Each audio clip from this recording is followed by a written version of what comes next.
how this shit works. Welcome to the best podcast on Team NBS Media with your host, Mark, from the Bronx, and Rick from Syracuse. The Mosque Podcast is far from your normal podcast. These New York fools love to talk shit and make fun of any and everyone. But make no mistakes about it. With over a decade in the game, they are qualified to talk that talk, unlike some of you assholes. They touch on everything from sports, entertainment, relationships, and lifestyle topics with their truthful and at times outrageous points of view. So buckle the fuck up, grab your mask, and put the kids to bed. It's gonna be a motherfucking wild-ass ride tonight. The Mosque Podcast is now live, bitches. Yo! Yeah, you don't like the intro? I love it. Well, welcome to another episode of the Mosque Podcast. I'm your host, Mark, my co-host, Rick. Rick, what's going on, bro? Oh, not a whole hell of a lot. I don't know who the fuck turned the heat off out here, but bro, I'm over it already. Yo, it is cold. After a nice 2-week absence, we got the producer in the house. You know, Joe. Y'all can't see Joe, but Joe is there. Yeah, I'm saying he don't want to be seen. I don't know, what that's about, but I get it. I'm saying who knows what that's about. As usual, this is today is going to be a straight NFL show because I think we had I think every team played this week. Mm-hmm. Normally, there's a bye week, teams are off and, we can touch on other subjects. But with every team playing, we was like, fuck it. We're just going to do an all NFL show. After our picks and the scores, we're going to touch on topics. Of course, we're going to get on this Trevor Lawrence hit. We're going to talk about some other issues. I got some shit written down, and I don't feel like scrolling down right now and tell you what it is. Just stay tuned. You know what I'm saying? So, with that said, as we always do, we're going to jump right into the shit. Start off with we had three Thanksgiving games, and then a Black Friday game. They didn't advertise nothing for Black Friday deals during the game. Like, wasn't that shit on like Amazon too or some shit? Like, that's made it even worse. Like, yo, you ain't have an ad that says, "Hey, Amazon Black Friday 40% off." Like, bad advertising. Y'all could have done shit. You could have put a fucking little QR code. You could have bought each team's jersey right there at the fucking QR. Exactly. It said we had to watch. Who the fuck played? Who was it? The Raiders and the Chiefs. Oh, actually, that came out to be nobody want to buy a Raiders jersey anyway, so that's all right. My fucking Chiefs jersey like Ronald McDonald with that damn jersey, but that's a whole other joint. But all right, let's kick it off with what we got here.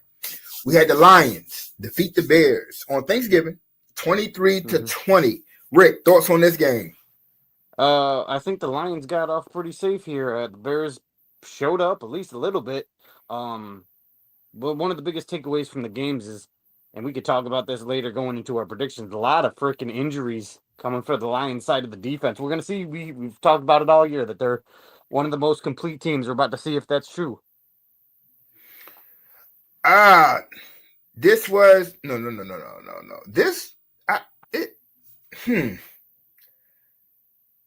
Well, division game. And like we've been saying for the past couple of weeks, pretty much all fucking season long, is that you got to be mindful and careful of these division games. The fact that the Bears still were in the game is shocking. I was wondering, I think for like the first half, what the fuck Caleb Williams was doing. Like, did you have too much to eat prior to this game? Because he was not playing like an NFL quarterback. Right. We could say he was the Chiefs. I mean, not Chiefs. Why am I saying Chiefs? The Lions defense, but it wasn't. He was just stinking up the fucking joint. But he caught fire in the second half. Almost led his team to victory. But at the end of the day, the Lions are still the fucking Lions. Like, it's almost like the Kansas City shit. Like, it's close game here, but they're doing enough to win. To me, that's all that fucking matters. Is that W. I don't give a fuck if it's 35-34, if it's fucking 3-2. Long as you walk out that stadium with a victory, that's all. Because you don't get in the playoffs really per se by point score. Like, once you reach 1,000 points, you're automatically in the playoffs. You're in the playoffs by fucking W's and L's. The name of the game is to score more points than your opponent and fucking win the fucking game. That's it. For me. Yep. So, that was another solid win by Detroit. The Bears, they going through what they're going through.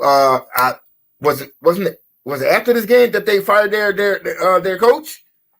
No, not right after the game. They made him do the press conference and then fired him. That's right. This was the clock management game. It was so many games going on that you tend to forget. This was the clock management game. That's right. Eberflus, you fucking dickhead. This was the clock management game. I don't know what was going on with that last with the last play. And I speak about this a lot. Let me see. You got 3rd and 2. And it's just not Chicago. It's with a lot of NFL teams. 3rd and 2. And yet y'all throw it deep. I never understood that. Why, you could be almost in field goal range, but almost every team does this shit. 3rd and 2, we're not going to run the ball. We're not going to run a quick out to the tight end. We're going to throw the bitch 40 fucking yards down the field. And now we have 4th and 2. We out of field goal range. I'll never understand that either, because at the end of the day, if you can't pick up that first down, you should be running to whatever side of the field your kicker feels most comfortable kicking from, be it the left hash, the right hash, or right down the center of the fucking lane, man. You set that guy up that if you don't get the first down, you give him the easiest shot where he makes the most kicks from. You put him in position to succeed. If you're not, you're setting your guy up to fail. That's bad coaching. I do not care. That's fucking terrible coaching. They sit there, they let the clock run down. You had a timeout to use. Why they didn't? I just don't know what the fuck was going through his head. I guess at the same time, the owner and the GM didn't know either because his ass is gone. They said enough was enough. What the fuck? Yeah, and the sad part is he thought he was still there. You know what I'm saying? He thought he still had a job, which is even more fucked up because y'all let him think he still had a fucking job. Because, go ahead. Well, it's funny because, in their 100-year history, they've never fired a coach mid-season. So, in 100 years of examples, shit, he would think he had the job because they've never pulled that trigger. They did this time. Yeah, that's probably what he was thinking too. They're not going to fire me because, according to their history, history is made to be rewritten. As he just found out the hard way Friday. He got fired on Black Friday. Damn, yeah. He couldn't even take his family shopping because he got no paycheck coming in. You better be searching extra hard for those deals this year. Dad, I want the new iPhone. Yeah. Oh shit, I just got fired. I'm sorry. You gotta get a flip phone this year. I got you this Nokia. But not to harp too long, or the game. Look, good win by the Lions, man. The Bears, real shit. Sorry, Christy. Better luck next year for y'all, yo. Mm-hmm. Oh, next up, what the fuck was this right here? You know what? I ain't gonna front. I really can't front. This game turned out to be a whole lot better than what I thought it was. But the Cowboys defeated the Giants 27-20. Rick, thoughts on this game? Man, listen. Cowboys fans are like, oh, we beat the division rival Giants, blah, blah, blah. The Giants are 2-10 this year, something fucking ridiculous. If that's what you're going to get excited about winning, y'all needed a pick 6 against a third string, they did move back to Drew Lock, their second string quarterback. Y'all needed a pick 6 late in the game to seal a victory for you against a team that has not won that many games this season. We can say division games all we want. Bro, just stop. Division games are division games when you got your starters in, but you're playing a division game against a backup quarterback. Yes, don't fucking come at me that freaking the Cowboys have their backup quarterback too. Dude, Cooper Rush has more in-game experience than Drew Lock. Joe, you see that up there? Jesus, the Cowboys. All right, yeah, Joe got it. I don't know. Anybody that's once again, they're sending me a message that they keep removing the fucking video off Facebook. Zuckerberg, That's probably why I keep removing my shit too. I just have no idea, what is going on here. Remove this destination from the stream. Y'all be wilding, son. Just doing too much, man.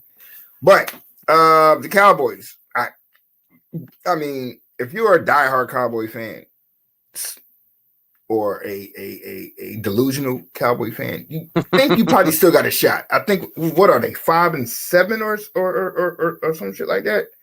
Something close to that, yeah. They're barely on the bubble. Yeah, I'm sitting here trying to pull up. Now their little sucky ass record. Cowboys are 5-7. I mean, they're on a 2-game winning streak.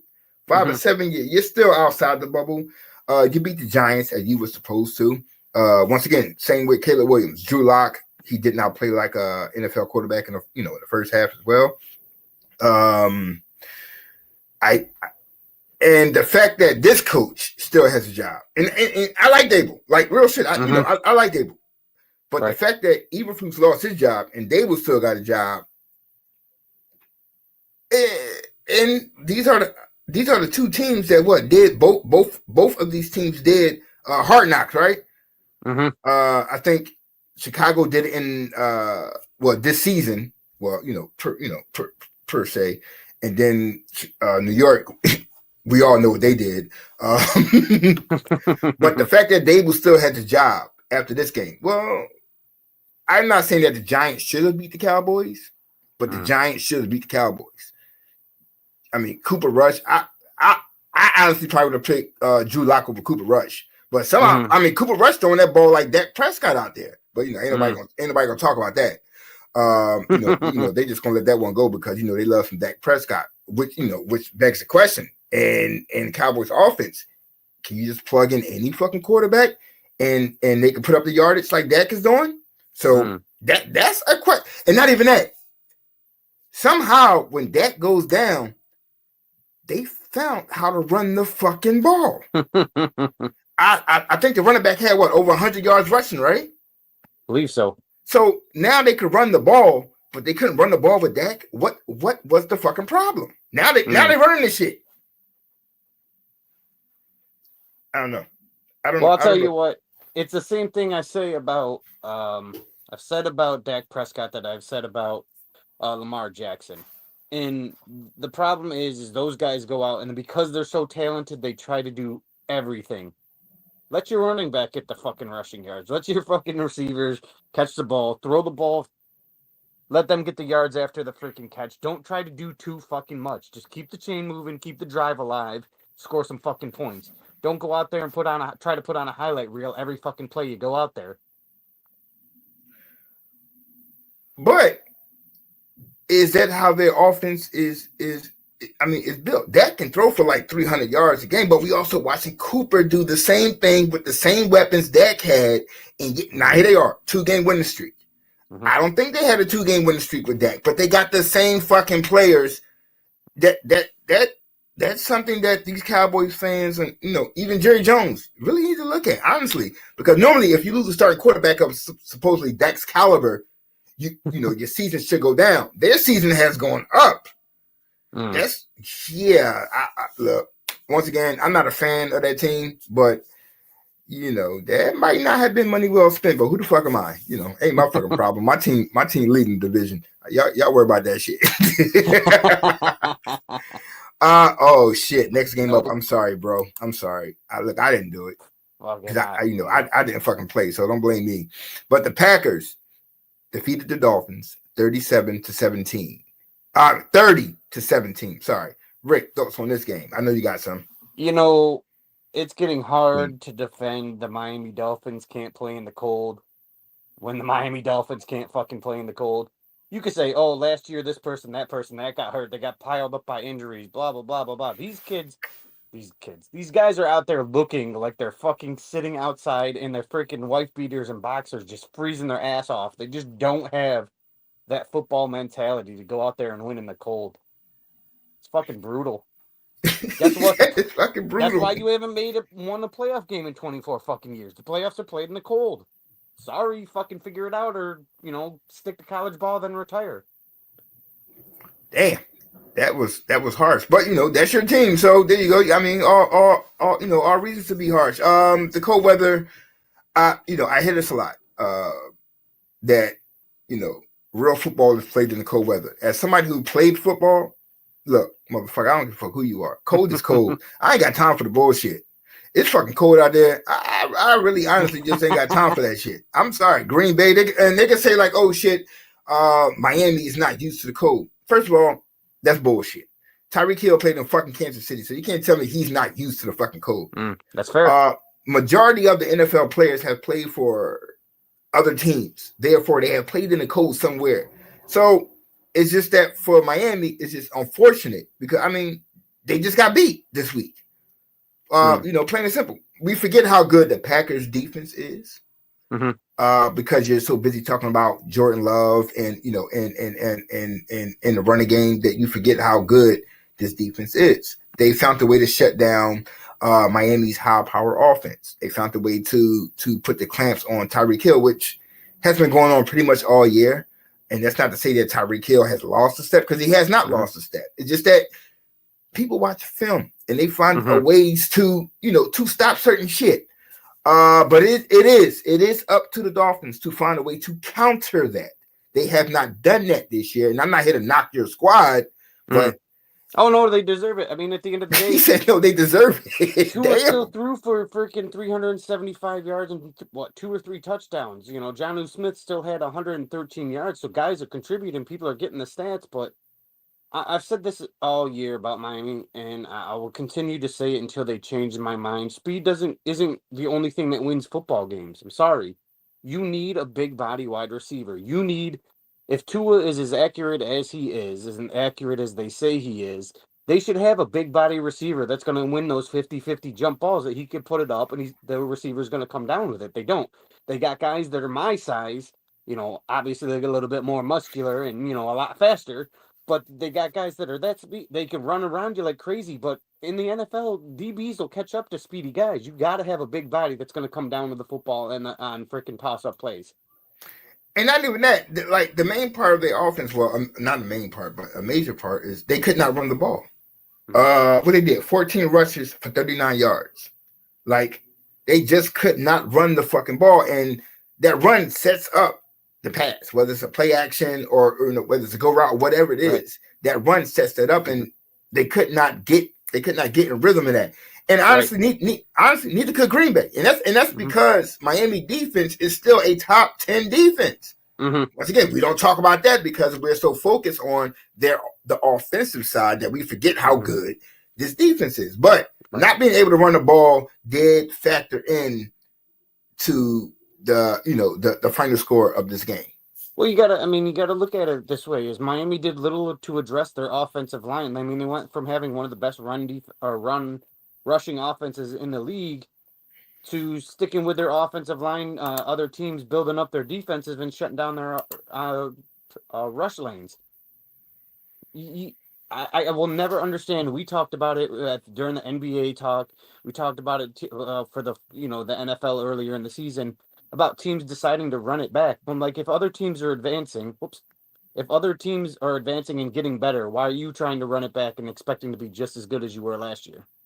I agree with you on that. Well, with that, Green Bay goes 9-3. The fucking Packers goes to 9-3. That's just crazy. Miami, I mean, their chances are slipping, drop to 5-7. But once again, there still a shot. 5-7, and in the AFC, there's a slim chance. Slim chance. That was a tough loss to take, though. That's one, because I think I actually picked Miami to win this game. I like, man, fuck the cold. I think they're ready, and my whole picks got fucked up, but we'll get on that later on. This was the game that Miami really needed. I really thought that they could have went to Green Bay and actually win this game, but I guess I was wrong to the motherfucker. This is the game that would have killed a lot of narratives. Not being able to win in December, not being able to win a winning team, not being able to play in the cold. They needed this game to shut up a lot of haters, and they couldn't do it. Tough luck. See these motherfuckers next week. Yep. All right, next up, we got the Chiefs defeated the Ravers. I said the Ravers. the Raiders 19-17. Rick, thoughts on this game? What the fuck is the Raiders? I think I think the Chiefs have like a total of 20 points over the whole entire season so far. I thought this is another game they've won by less than 3, dude. Like, they are winning such close games right now. They're so close to being a 4-8 team, but they're not.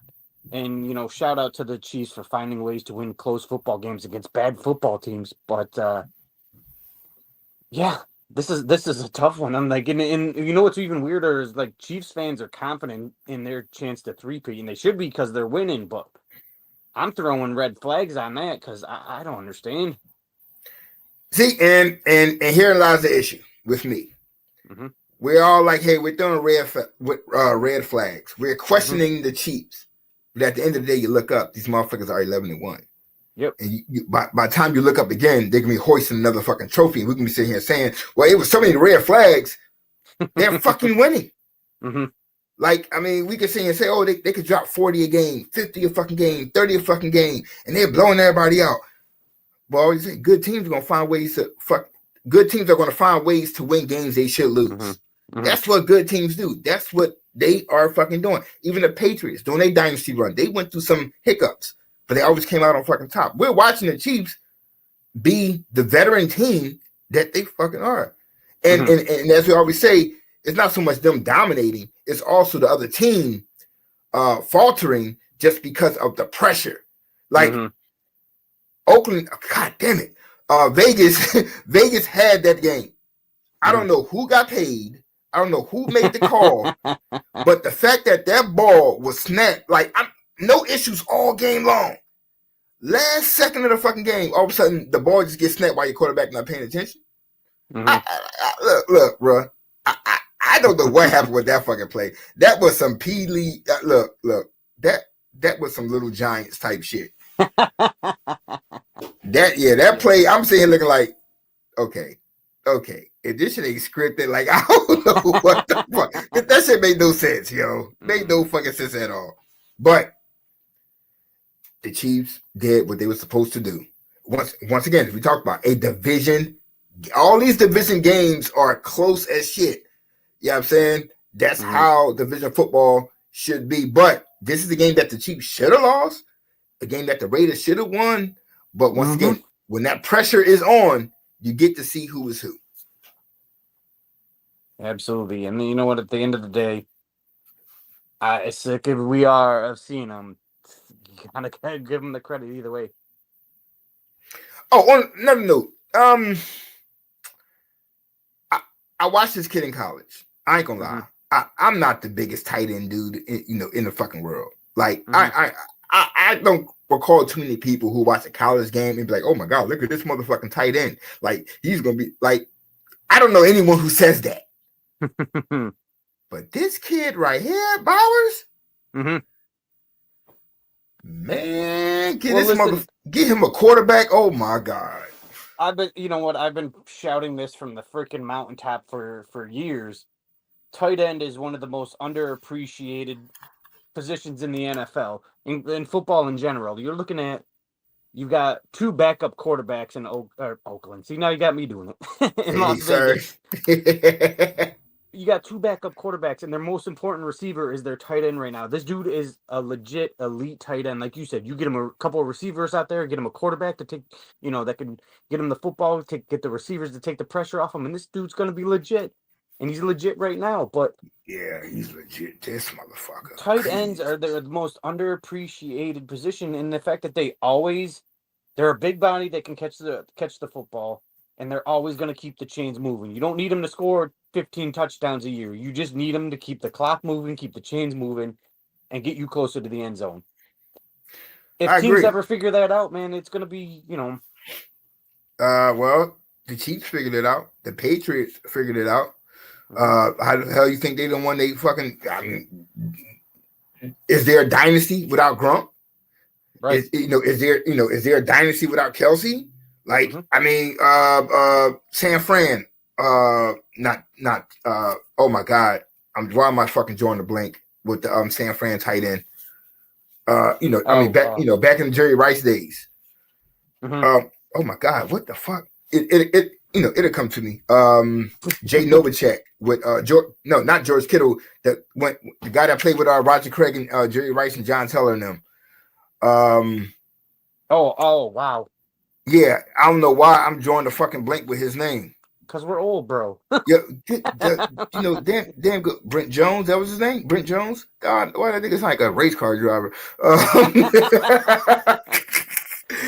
I mean, it's just the tight end is a vital, especially in today's game, because as we say, it's 84. Yeah, 84. It's a passing league, so it's just mind blowing that the Raiders somehow got lucky with this dude. Oh God, yeah, I'm hating as an Eagles fan because I would love to have this motherfucker on my team. Because my fucking tight end I think he about to go on the IR again. I'm like, God damn, bro. Like, I mean, you got to think about it in terms of even when Drew Brees was at his prime, he had Jimmy fucking Graham. You take a look at the Cardinals this year. Damn, I forgot about Jimmy Graham. Shit, he was a monster. Then the Cardinals this year with the kid, McBride? Yeah. Freaking blowing up with the tight end. Like even Miami, when Tua came back and developed some chemistry with Jonnu Smith, all of a sudden they're starting to freaking move the football again. You cannot have a successful offense without a good tight end. Yeah, and the Raiders, as sucky as they are, I mean, they got a weapon. They just got to build around it and find some other pieces. But, once again, the Chiefs keep finding a way to win. Good for them, the Raiders, and who knows what the fuck y'all got going on. Next up, another division game. The Buccaneers defeated the Panthers 26-20. What the fuck is wrong with me today? 26-23 in overtime. Rick, thoughts on this game? I was, and you know what? I was looking at this game. I'm like, holy shit, the Panthers can freaking pull this one off. It was one of those games. It went all the way to overtime, and again, we could say week in and week out that the Bucs lost their two best receivers. But what we're not going to do is discredit the fact that Bryce Young seems to all of a sudden have figured shit out. Yeah. Now he's not going on and blowing top off defenses, but he's doing what he's supposed to do. 46 passes, 298 yards, a touchdown, took care of the football. That's all you can ask, especially in a young quarterback's career. Take care of the football, keep the chains moving, fucking play your ass off. That's it. Don't try to do too much. And I think they lost this game over a turnover. Like Chubb, he never really fumbles. Sometimes it's just the moment. I'm not, the Buccaneers, most of these players were there for the Tom Brady championship run. So these are veteran players that, no matter how anybody feels about Baker Mayfield is still a veteran in this fucking league. These players are veteran type players. It's a veteran led team, veteran coach. The Panthers, they made it gaffy. Now, here's my issue with the Carolina Panthers. The Eagles play the Carolina Panthers this week. The Panthers have played two great games back to back against two quality playoff teams. The football gods saying they're due for a fucking win. Please don't let it be against my team this Sunday, because they have played great football for the past 2 weeks. Like we all know, like they're due, a team like that, you're due for a win. Like the football guys can't keep shitting on you every week in these close games. They almost beat the Chiefs. They should have beat the Chiefs. They should have beat the Buccaneers. I'm thinking like, oh shit, we next. I'm like, oh shit, the football guys about to shit on us because it's time. But anyway, this Buccaneers team, and I get it. You still down a wide receiver, and you still once again they got Ottman. They got a great fucking tight end down there, and Cade Ottman. They got a two-headed running back tandem that no one talks about, Bucky Irvin and Rashad White. No one really talks about them like that.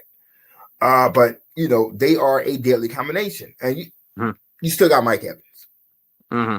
And once again, whatever the fuck y'all want to say, Baker Mayfield has been lighting shit up since he got to fucking Tampa Bay. At the end of the day, Baker Mayfield has been lighting. He's that dude like you want to root for and shit just because of what happened. Like anybody that leave Cleveland, you instantly become a fan of theirs. I was gonna say he was lighting it up in Cleveland. What did they win that year? They won a playoff game, I believe. Yeah, 10-11 win team. And then shit went down. I think they fired their coach or some shit. Yeah, shit went downhill. Matter of fact, they had an interim coach and they didn't hire him as a full-time coach, which I don't understand what the fuck that was. They wanted to go after Watson. They thought he was the flashy pick, and that's a most Cleveland move ever. Let's give up a good. He said the most Cleveland move ever. That's a thing now. Right. It gotta be. But I mean, you had a playoff team and you decided to blow it up because you thought you were gonna get. And the same thing with the Jets. The Jets had a team that was a quarterback away. I love that meme. I saw it earlier this year. The Jets are a quarterback away. They went out and got Aaron Rodgers, and somehow are still a quarterback away. Like I said, I keep saying to the day, I would do the same motherfucking thing. I get it, y'all don't like Rodgers, but Rodgers got a chance to come to my team. I'm taking the motherfucker. The difference between the Browns and the Jets, though, is the Jets needed a quarterback. The Browns didn't need a fucking quarterback on that. What?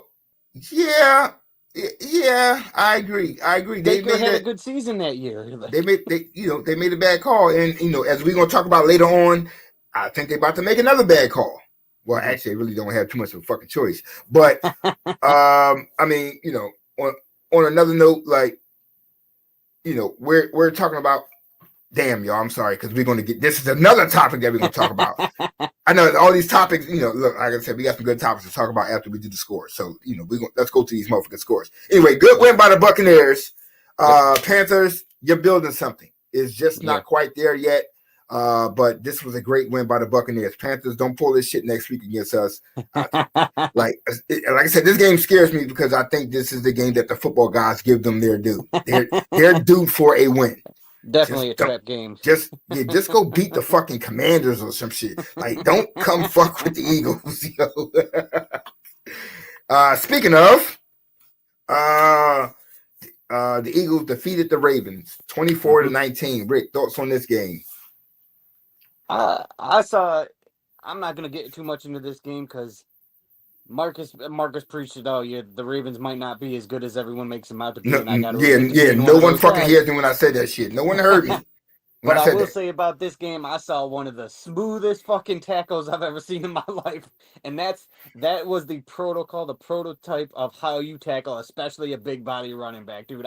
When was it Dijon hit freaking Derrick Henry? I was like, that's the kind of big hit you go for. That's clean tackling. Big move, and that sent a statement. I was so hyped for that. Yeah, that shit was, I ain't gonna front. He was hyped. I'm like, yo, you know me. I took off work just so I can watch the motherfucking games. I ain't gonna lie. That shit was well worth missing a day of work.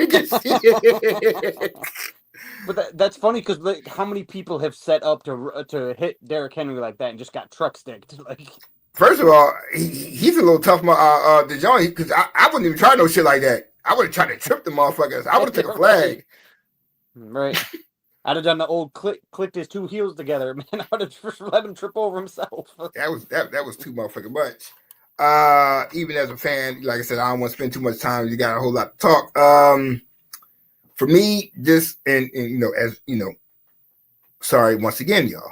This is another topic that's for later on down the show about the Ravens. Yes, I got all kind of topics about that. For me, this is a great win for the Eagles. Not because, I'm a fan, but it's just because these are the supposedly measure sticks. And then thinking back what happened last season, you want to see how this team is, and I keep saying it.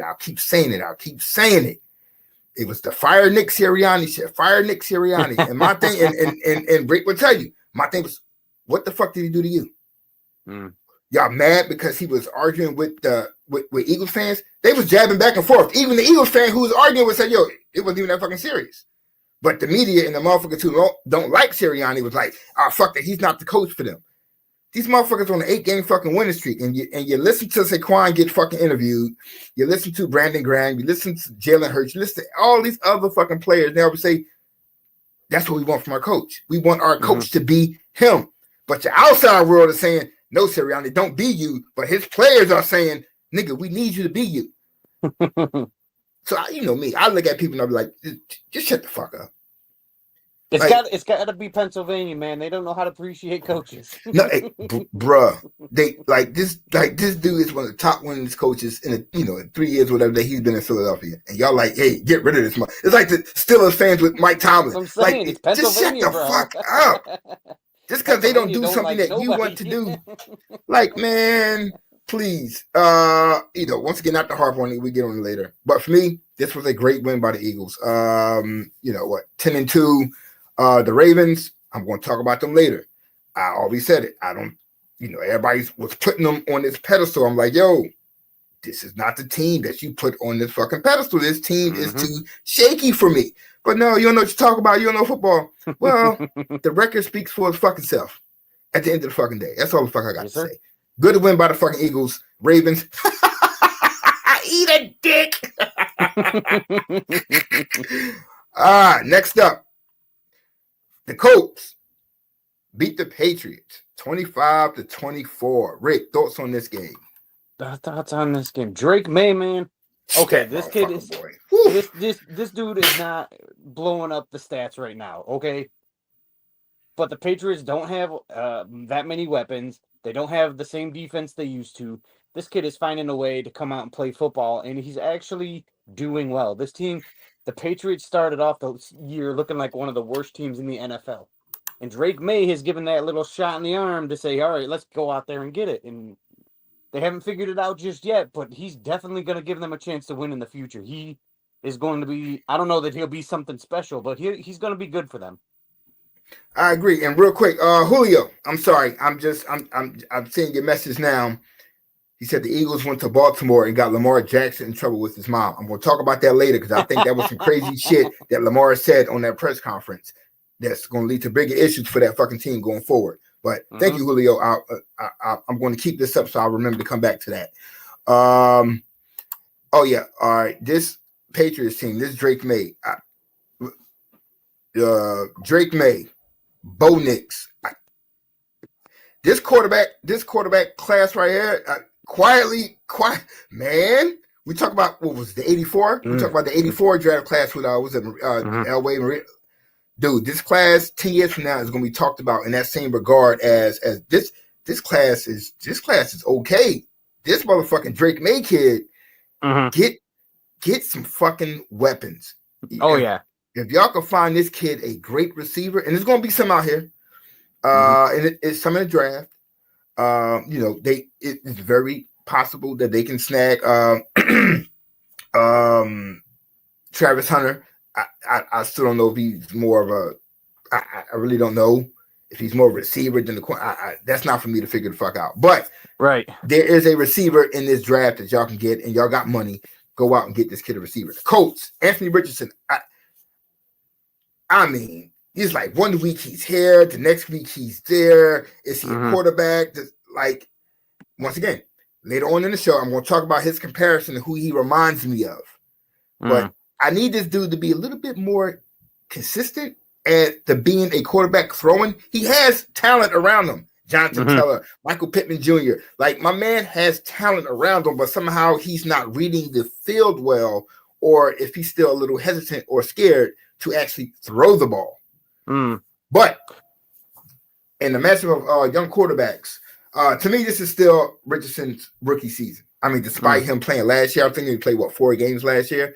This is still his getting his foot wet season. He's still got some things to figure out. He's still got some coaching points, and at the end of the day, that's what it's on. It's on the coaches.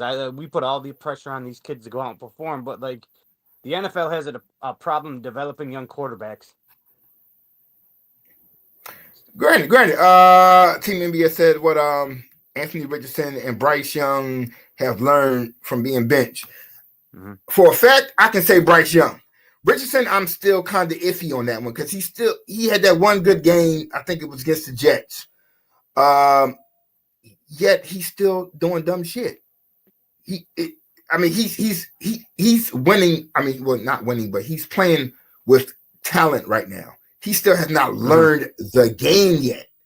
Now, once again, as we compare later on, in the podcast, we're gonna talk about who he reminds me of and what he needs to fix. But great win by the Colts, the Patriots.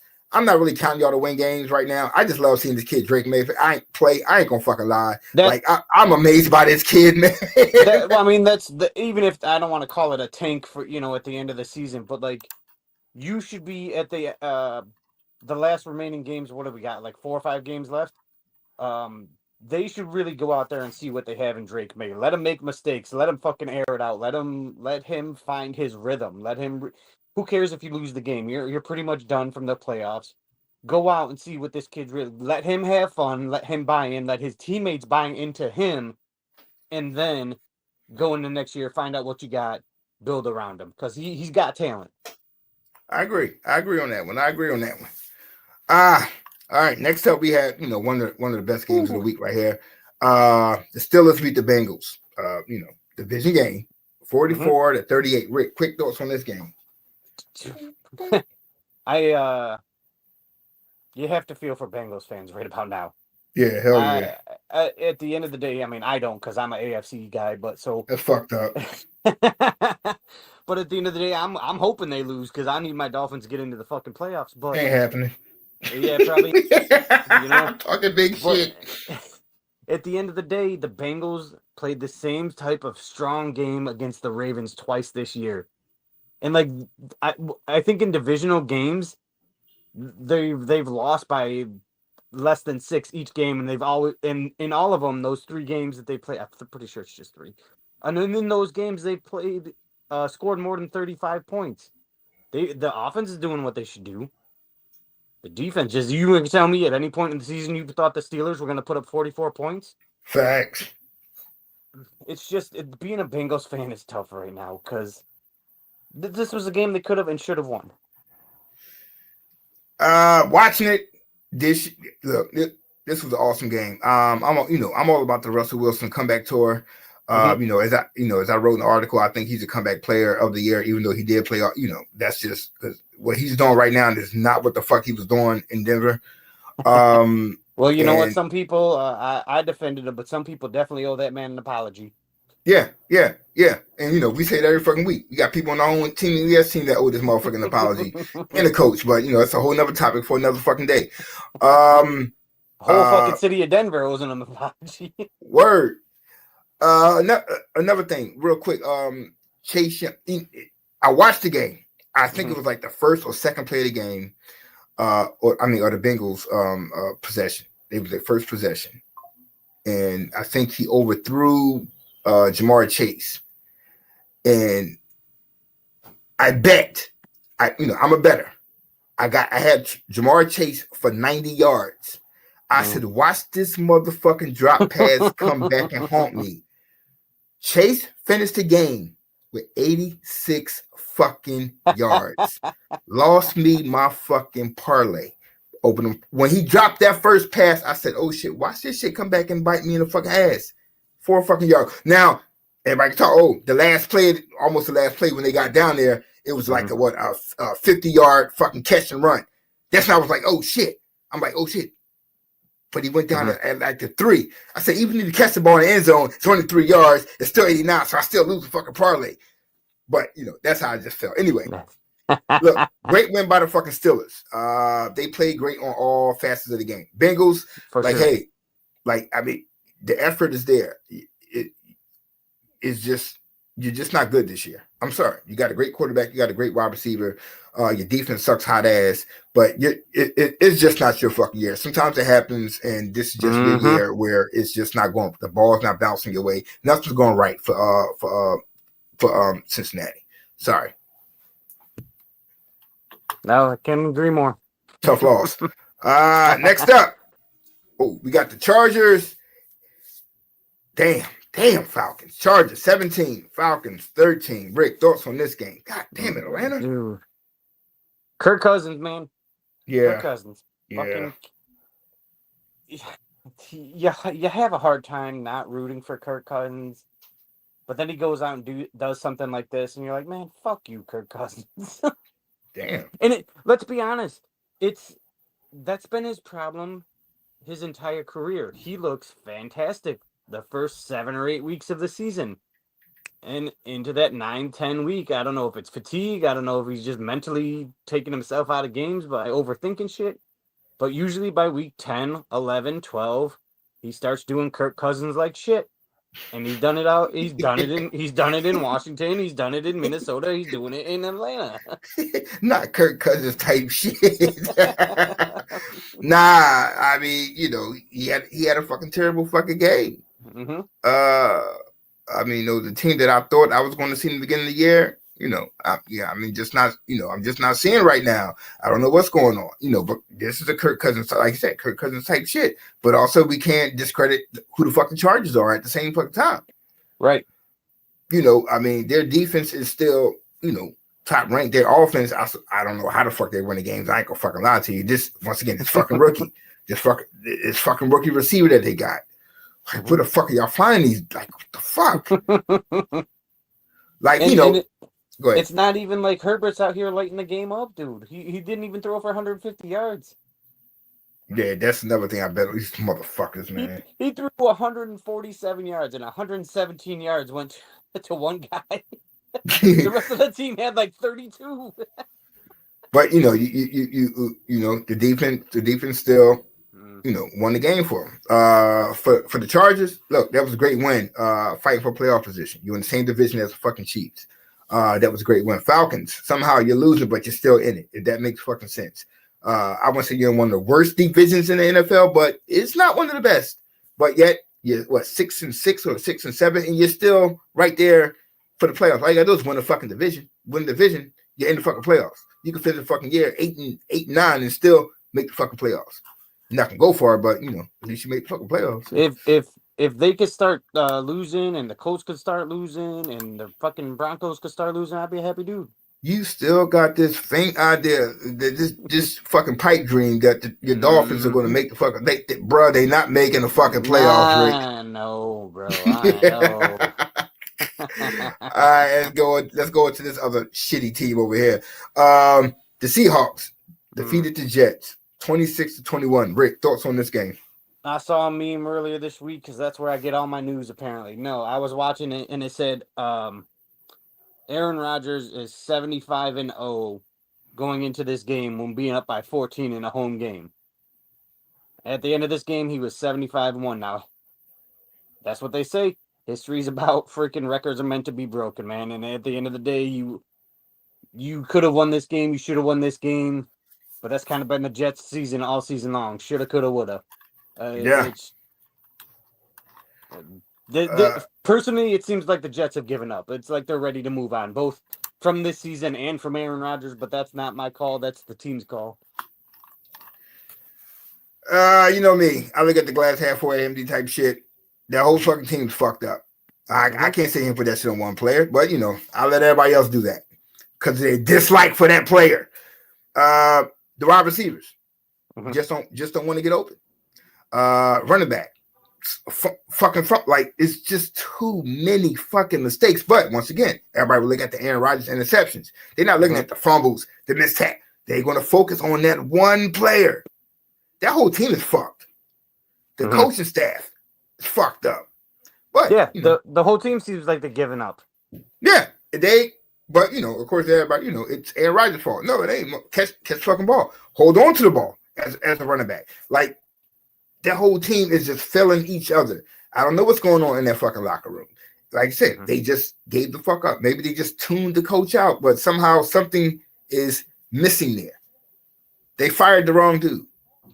At the end of the day, somehow that defense was a top 5 defense. Now it's like a bottom 5 defense. They don't care no fucking more. Defense don't give a fuck. Their season is over. Fuck the Jets. Their season is over. Seahawks, your season is still clicking because once again, you are in a division that no one wants to fucking win. 49ers, their time is done. Arizona somehow keeps finding a way to win and lose games. Seahawks, you are in a perfect position to take this division and run with it. This was a great win for them, a great building block win for them this week. Let's see what they do next. So great win by the Seahawks. Jets, fuck off. Y'all done. You ain't the fucking Giants. All right. Oh, well, of course, you know what? Of course, we're going to talk about this game, later on, but we're going to talk about, the scores right now. But we're going to talk about the main shit a little later on. We got the Texans defeated the Jaguars 23-20. Rick, thoughts on this game? I don't have many thoughts because we're going to get into a lot of it later on in this program. I think this game has a different outcome. I think Mac Jones played as best as he could, coming in unprepared.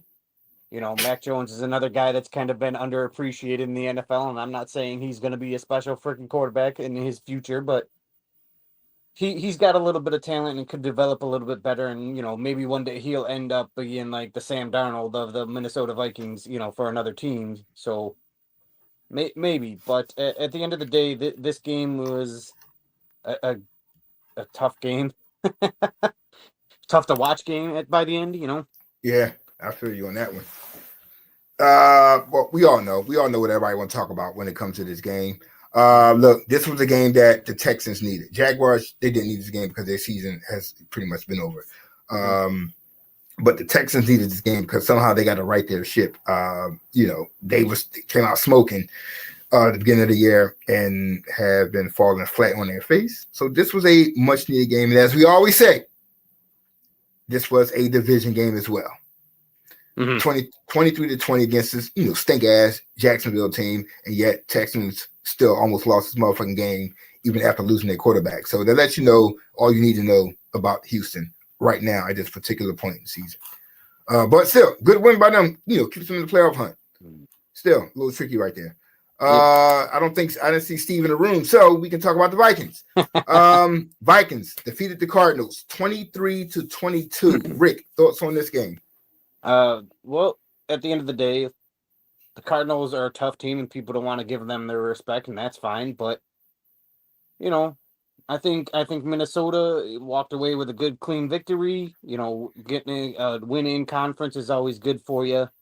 I am a little bit worried about their game going forward, but hey, walking away with a win. I agree. This is another team no one talks about. I don't know why. Maybe they don't like Sam Darnold, or maybe they think that the Vikings are full of shit. But I mean, what the fuck are they? 11-2? You want to give the Chiefs their respect for being 11-1. Why not give the Vikings their respect for being fucking 11-2? I don't give a fuck who you play. This is not college. You don't pick who the fuck you play every fucking week. So they're beating the teams that's on their fucking schedule. Give them their fucking respect. The Cardinals, another young team. I'm still not too sold on Kyler Murray as that star quarterback dude. I don't know, just something about that little dude with that big ass head. That shit just bothers the shit out of me. Like watching it, like fucking bobblehead run up down the fucking field and shit. But they got a nice offense. Vikings defense is not shabby at all. I really thought that maybe the Cardinals would walk away with a victory here, but the Vikings did what they needed to do to come out, victorious. And we still they so busy talking about the Eagles catching the Lions. You got. Man, stop what man. Give these Vikings their fucking respect, because they could fuck around and end up with number one seed in the fucking NFC at the end of the fucking day. So great win by the fucking Vikings. Fucking bums. All right, next up, we got this crabby ass team right here. The Commanders beat the Titans 42-9. Joe is bugging right now in the bed. Y'all, like I said, once again, as a producer, y'all cannot see Joe in the background, but he's over here fucking geeking the fuck out. He's a Commanders fan. So Commanders beat the Titans 42-19. Joe, I said Joe. Rick, thoughts on this game? We don't need to hear Joe's thoughts on this game. We know. Yeah, I'm so glad y'all can't see Joe ass right now. Oh, hey, the Commanders needed a big win, and luckily they played someone like the Titans, and I'm not shading the Titans. Now you gave a backhanded compliment.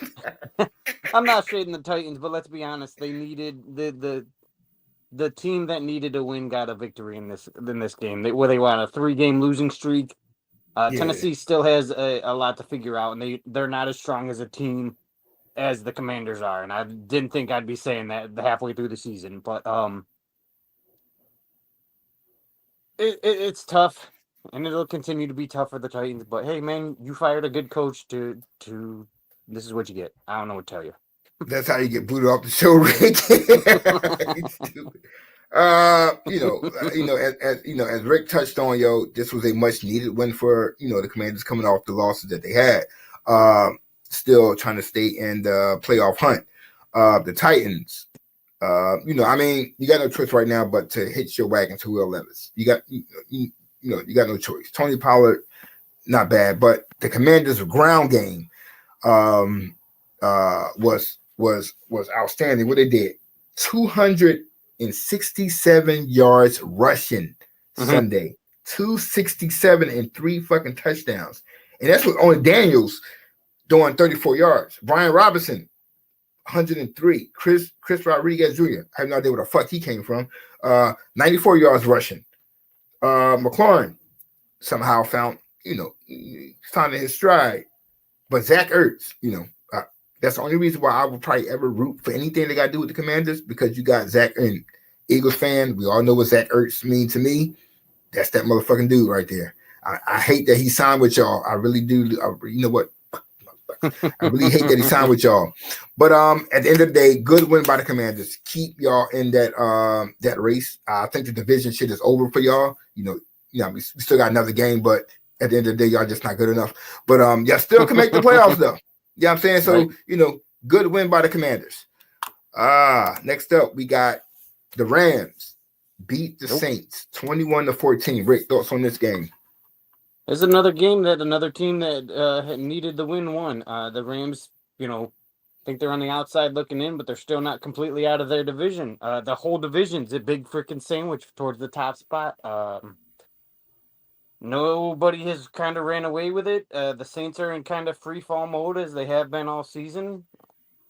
There's not much to say about this one. Somehow Derek Carr just won't go away.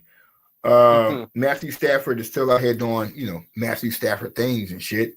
It's clear to say, as watching the game, we spoke on the telecast, this is Puka Nakua's team. Remember 2 years ago or a year ago, 2 years ago, this is Cooper Kupp's team.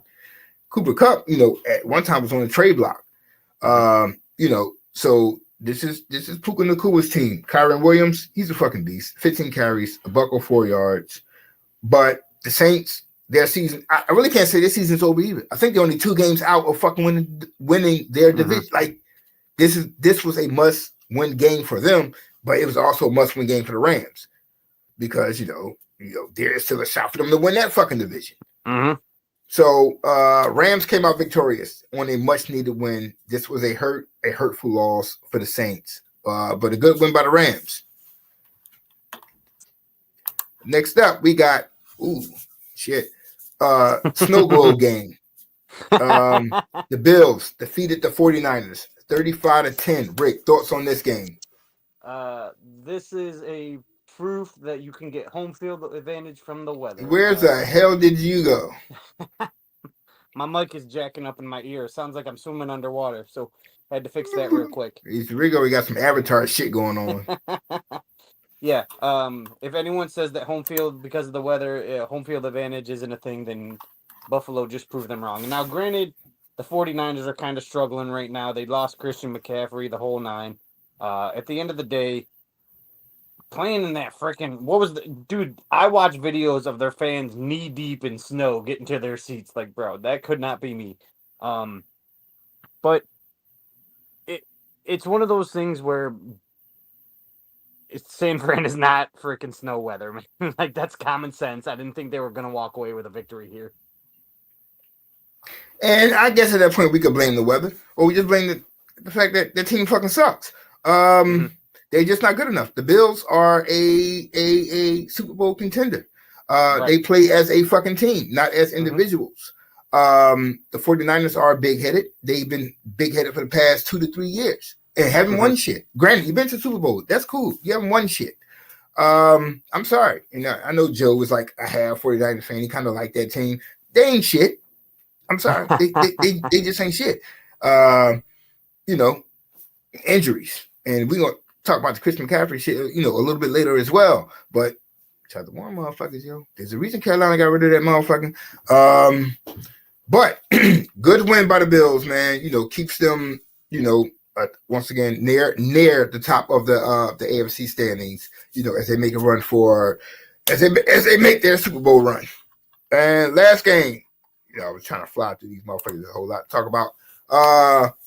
Very entertaining game last night. The Broncos defeated the Browns 41-32. Disappearing Rick. Any thoughts on that game? I got something. I'm having too much fucking technical difficulties, man. I tried to pick up my other headphones. Tell They're you dead. about the goddamn Apple products. You don't listen to about them fucking Apple products. It's my own damn fault. They're probably dying in my ear right now. I just never charged them properly. The Broncos are surprising a lot of teams, and we said this year they were going to. We didn't. Hold up, not you fully repping the whole Syracuse shit though. You got the Syracuse background. You got the Syracuse jersey and shit. Yes, sir. Yes, sir. Hey, biggest win I've seen in a long time coming out of Syracuse. I think the last one was when they beat Clemson way back when Clemson was ranked. But see, it was just a good week for the orange and blue teams, man. You gotta admit, the Broncos, orange and blue, let's go. But the Broncos, we said at the beginning of the year, we're gonna surprise some teams. I don't think they have enough to be the Super Bowl contenders, but who knows? They are again surprising some teams. The Browns clearly are better with Jameis Winston. Maybe someone should pay attention to that. I'm just saying. But the Browns were in this game, and they maybe shouldn't have been. Another thing to pay attention to. Right. I think it was me and Joe that we was joking in the chat. Was like, hey, this game goes sideways or it gets boring. I think Joe was going to pop in the Jackal, and I was going to pop in in Yellowstone. But somehow this motherfucker turned into a fucking shootout. I'm sitting here watching both of these quarterbacks. I'm like, okay, what? And, was this and the mind game you, of the week you thought was going to be a shootout? Word. And mind you, these are two great defensive teams. They just forgot to play fucking defense. Jameis Winston, say whatever the fuck you want to. Look, 30 touchdowns, 30 interceptions. Like, dude, at the end of the day, he is a black Brent Favre. Like, my man is a fucking baller. Like, he gonna put that ball in the air. Like, he's a quarterback. He just don't give a fuck. He's gonna do whatever he got to do to have his team win. But this other little motherfucker on that other side of that fucking field, that Bo Nix, I think this is like my first time watching really Bo Nix play. I really like, who the fuck sits down and say, you know what, I feel like popping on a Denver game. Nobody but Denver fans that can see that shit, or John Elway.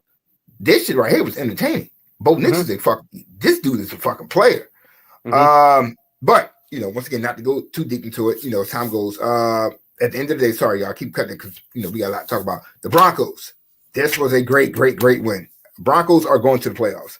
Like, what happens when they go to the playoffs? They might end up like that Tim Tebow team with that long ass. When he threw that long touchdown pass, I was like, that shit remind me of fucking Tebow against Pittsburgh in the playoffs. Broncos get to the playoffs, they're going to cause some fucking problems. Cleveland, we're going to talk about you later. Y'all got a quarterback decision to make. I like Nick Chubb. I like Myles Garrett. I think Myles Garrett will look so better in the Eagles uniform, but that's just me. But I like Myles Garrett. Jerry Jeudy, like, this is the homecoming game for him. Listen, y'all, if Mark had his way, the Eagles roster would be 53 men and then 300 backups, yo. Word. Like, yo, fuck it. I love my team. I want everybody on that motherfucker. But this was a great win by the Broncos. The Browns, y'all season been over the minute that that the schedules came out. So like, I just can't wait to see the Broncos in the in the playoffs. Once again, I still think the Broncos got the team beat a team like the Chiefs or something. They could find a fucking running back, run the game. Actually, they ran it pretty good last night. That was surprising. I didn't know who the fuck them running backs were, but I have no fucking idea where they came. I think it was the Waterboy cousin and a fucking concierge cousin. All right, Joe. We normally do the man says. You want to do the commercial now or after we do the like the power rankings and shit?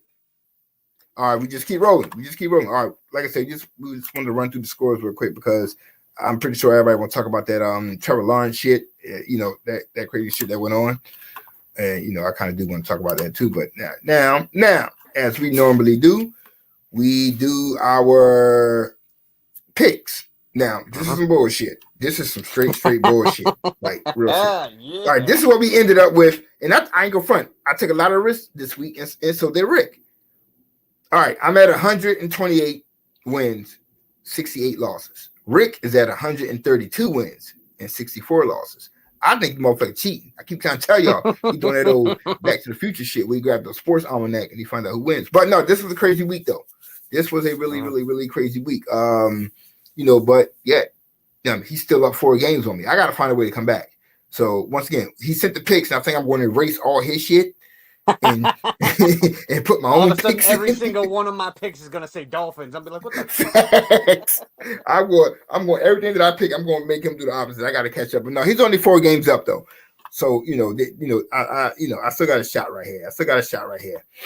All right. So real quick, we're gonna handle our picks. Oh shit! Oh my god! I'm about to click the wrong damn thing. We're gonna handle our picks for week. What was it? We have 14, right? Mm-hmm. Damn, we are week 14 already. Shit, Yes, sir. time flying like a motherfucker. Yep, the season's almost over. All right, let me grab the whatchamacallit real quick. All right, the games that we got. All right, so Damn. what we got? Oh, you ain't shit. coming back this week. There's only 1 game difference. No, I didn't keep that. All right, so we got Packers and Lions. I don't know why. I'm with you. Somehow, I just see this going, this way. We both got the Packers winning. It's wild because we both love the Lions as Super Bowl favorites, but we still got the Packers winning this game. Still got the Packers winning this one. Any given week, any team can lose. Real shit. Mm-hmm. Eagles and Panthers. We both got the Eagles. Saints and Giants. We both went Saints. Browns and Steelers. We both went Steelers. That they beat them a couple weeks ago. Falcons and Vikings. We both went Minnesota. What we got? We got the Raiders and the Buccaneers. We both went Buccaneers.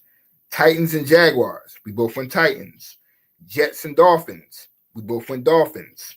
Seahawks and Cardinals. We both went Seahawks. Oh shit, we really did end up with the same shit. Right. Bills and Rams. We both went Bills.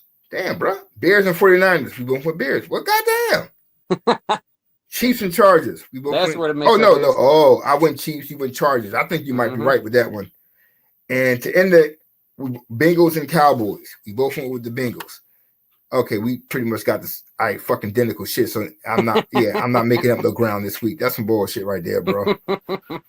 I took the cheat sheet. I picked everybody you did. Yeah, that's some bullshit right here. All right, so now we do our top 5.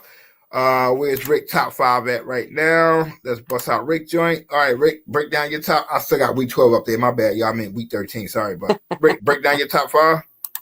Lions, Eagles, Bills did not change after this week.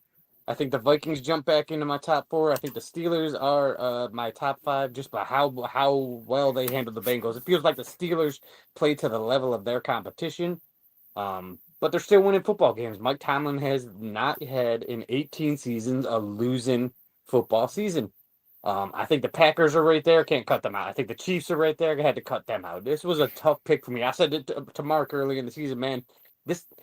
I feel confident about 1 through 4, but fucking 5 was driving on me, man. I'm like, dude, what the fuck? Who am I putting in that spot?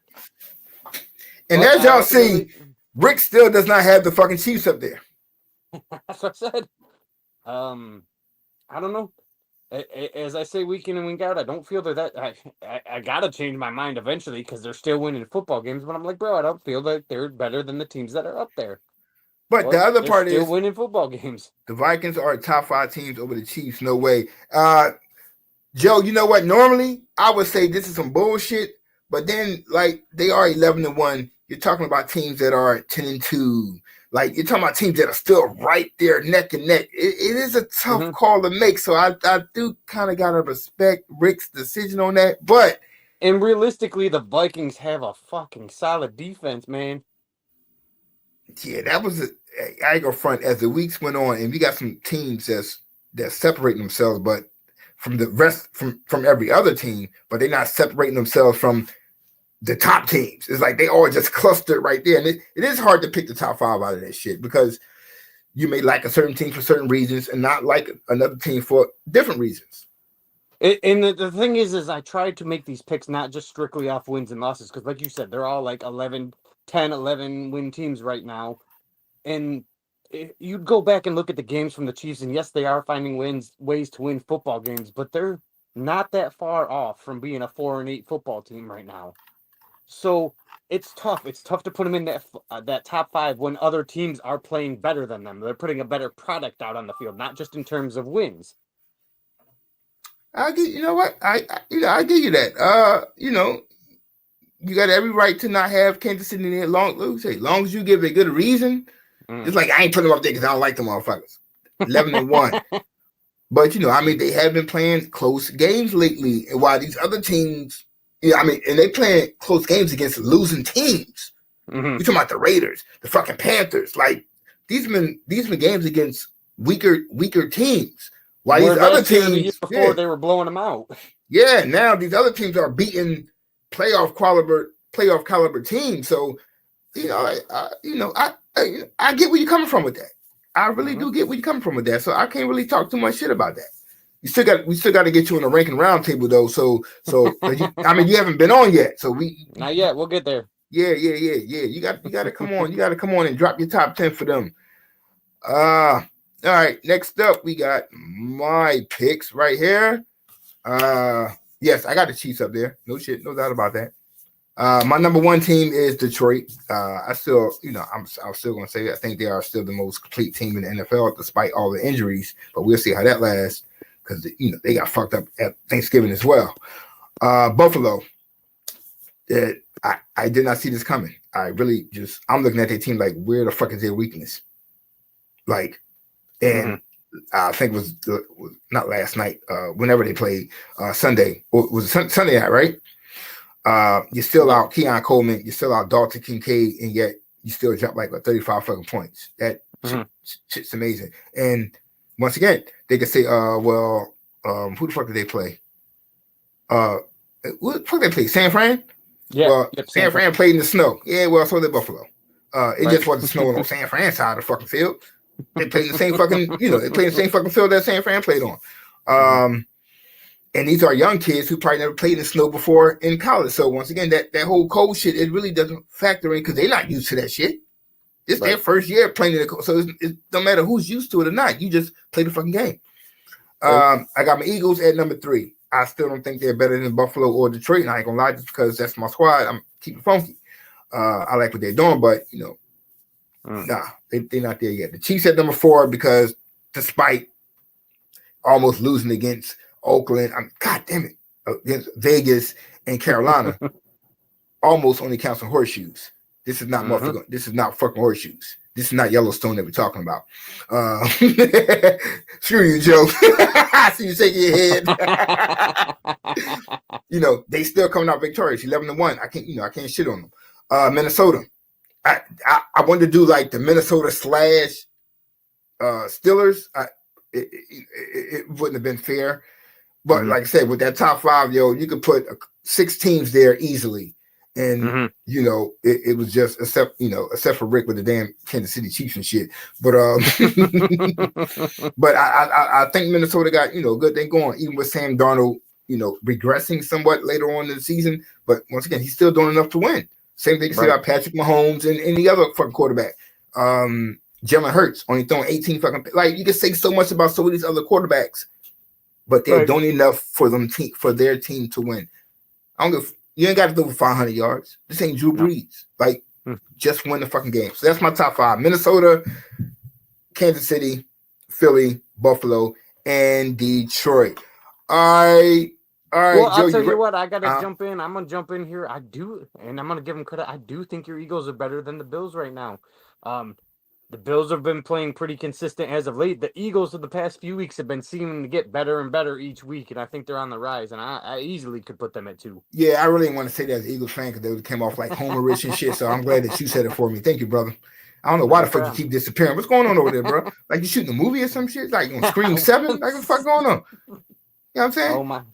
Hey man, I'm gonna spend my freaking. You find out you got some strippers back there and shit. No, bro, like bro, I want to see too. You got, you know what I'm saying, shit out there with the nipples out. I want to see. No, I see a nipple. Man, I'm gonna spend my freaking Christmas. Look, y'all, Joe done went into his wallet, put out some money and shit. Look, he's ready for the strippers and shit. Some virtual strippers. I'm ready for it, bro. I'm ready. But according to the producer, it is commercial time. When we come back, we have some topics. I guess we're going to jump right into the Trevor Lawrence shit right after this commercial break.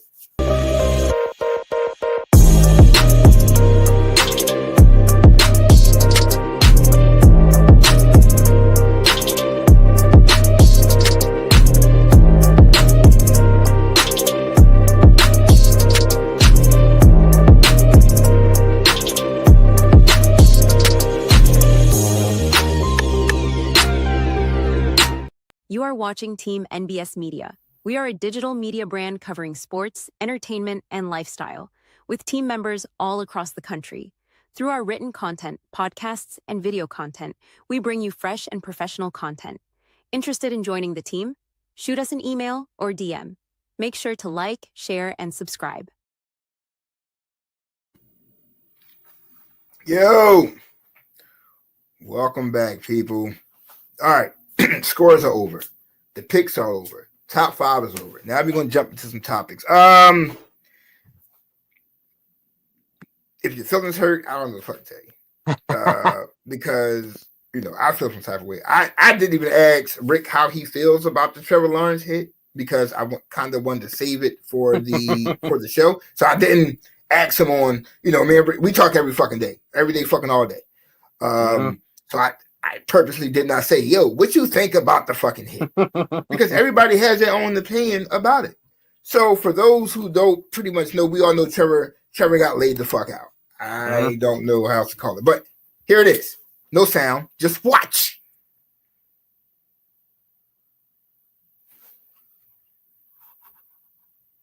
Yep. All right, for me, that's all pretty much you got to see. We all know what happened, that there was a big fucking melee after the hit. Rick, watching the video here or watching the game live or watching the game on ESPN or whatever the fuck, what did you think about this hit and this punishment? Here's the thing. I think as we kind of learn about concussions and stuff like that, you kind of got to take two sides on this one. First and foremost, you want to look at the safety of the players overall. Now, as a lover of old school, hard hitting football, I'm a fan of big hits. But like we talked about the kid from the Eagles earlier, that's how you make a clean hit. The one thing that frustrated me about this one is Trevor Lawrence sliding, and if you see one of the angles, it seems like the defender there, like intentionally tries to lay into him a little bit. You can say you didn't know he was gonna slide, and that's fine. That's kind of a judgment thing. But where I drew the line is where he seemed to extend his arm down towards him as he was sliding. I'm like, you don't extend your arm downwards if you don't think he's sliding. Like, I didn't buy that from his apology. What I will say this is, if a quarterback is going to run the football, then the quarterback needs to learn how to protect himself running the football. And if we want to protect the players from concussions and one like that, stop letting these guys fucking slide. You are essentially giving yourself up. There's not time as a 250-pound or 200-plus lineman running at full speed to say in this little ass window, oh, he's gonna slide. I gotta duck. I gotta get out of the way. I gotta not hit him. So if we're gonna play the player safety, let him get tackled like any other fucking player running the football. If you're afraid your quarterback's gonna get hurt, don't run the fucking football. The slide it just leaves him open to get hit. That's a play that needs to be banned. If you want to fucking treat him like a runner, then treat him like a runner. He could get tackled like a runner. Now, so that's both sides of it. I do think it was kind of a dirty hit. But again, it's a judgment call made at the speed of football. I'm totally with you. Like, watching it, and I remember, I'll take this back to Jerry Maguire. Yes, y'all, I said fucking Jerry Maguire. Rod Tidwell said it. He didn't say it, but the wife said it to the son. What Daddy said, it always looked worse on TV. Mm-hmm. That hit looked worse than what it really fucking was. Mm-hmm. Was it a little dirty? Well,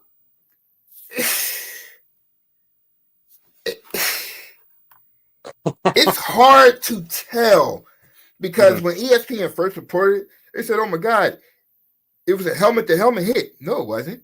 No, didn't hit him with the fucking helmet. He could have led with the crown of his helmet, but the way that it was coming, and the way that, and I think some of the commentary said it best, was that sometimes you got to be mindful because you got quarterbacks who like to do shit, like fake shit out, or go out of bounds at the last minute, and you got no choice but to hit them. That's how you draw a flag. I mean, call it a veteran move, a savvy move, call it what you want to call it.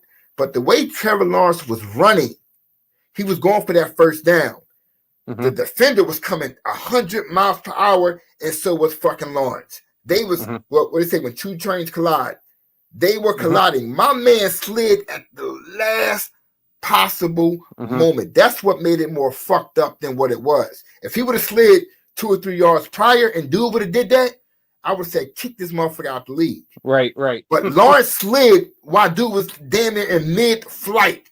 He can't freeze time and stop. Right. But once again, looking at it on TV, you're looking at it full speed. It's like, oh my God, he had time. When Lawrence was sliding, dude was flying. Something bad was going to fucking happen. Lawrence, I get what Lawrence was doing. You got the first down, but at the same time, like Rick said, you kind of gave up your body for that first down. Well, it's funny because if we, I like to compare things in sports and try to put things into a different perspective. It's kind of like football almost has this strike zone of where you could safely tackle people. And it's almost as if, you know, if a batter steps into a box at a baseball game and he leans into over the plate and takes a shot to the head from a baseball, whose fault is it? The pitcher that threw the pitch or the guy for leaning in? You know what I mean? So it's kind of the same concept. If the quarterback lowers his head into the safe zone of where he's going to get tackled, can you get mad that he got hit in the head? It's one of those things, and I think I can't remember the dude's name off the top of my head, but he was trying to make a statement and make a big hit. Now that's football, you know, that's gonna happen. You're not always gonna get that clean tackle. You're gonna, you know, try to, you know, make a statement, get the, you know, the defense fired up. You're gonna lower your shoulder, but when you got a quarterback that's sliding, you open yourself up. It's like, how do you protect yourself? You're essentially dead in the water. Once you've started that slide, there's no way to cover your head, your face, you're nothing. You're lowering yourself into a tackle unsafely. Yeah, and once again, we're not saying what the defender did is 100% correct. But I'll ask this question. They're like, oh well, he led with the forearm, or what was he supposed to lead with? The helmet? What was he supposed to? If you led with the helmet, we still might be picking Lawrence up off the ground. But he led with the fort, like that's supposed to cushion the blow somewhat. When you lead with, that's how people tackle. They tackle with their head down. That would have fucked Lawrence up. So once again, when a dude said I was not intending to hurt him, I really believe he was not intended to hurt him. Because he led like it's almost like a forceful push. But that's what I was gonna say. If you watch the video, he did push him. He tried to initially hit him with the shoulder and extended his arms to push him back, but it wasn't the hit that fucked up Trevor Lawrence. It was the pushback and his head bouncing off the turf. You watch that, go back and watch it. His concussion, and the same thing happened with Tua. When he gets concussed, it's not from the initial hit. You watch it every time. Their heads bounce off the turf. And again, it's because they have no protection in those situations. Yeah, it and that's what you put yourself in when you slide. The only thing is like I watched Bo Nix do it last night. My man slid like 4 yards before the defender got to him. Trevor Lawrence slid 2 centimeters before the defender got to him. Like it's like you fighting for the extra yard. And it's like sometimes when you watch a player fumble, you're like, oh my God, how that running back fumble or that receiver fumble? You're fumbling when you fight for that extra fucking yardage. Trevor Lawrence, I get it. You wanted to fucking win. But at the same time, you put yourself at risk with that slide. And you know this dude is coming. I know you see him coming. So, you know, you try to slide, but at the same time, he's flying in the air. So what happens is now there was a suspension. Right?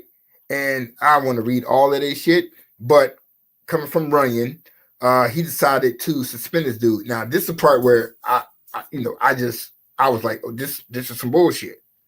Because everybody named Mama is thinking he got suspended because of the hit. Honestly, no, the fuck he did not. He got suspended because he's a so-called repeat offender. Because as a football player, they know that Lawrence, at the same time, you kind of put yourself in that fucking situation.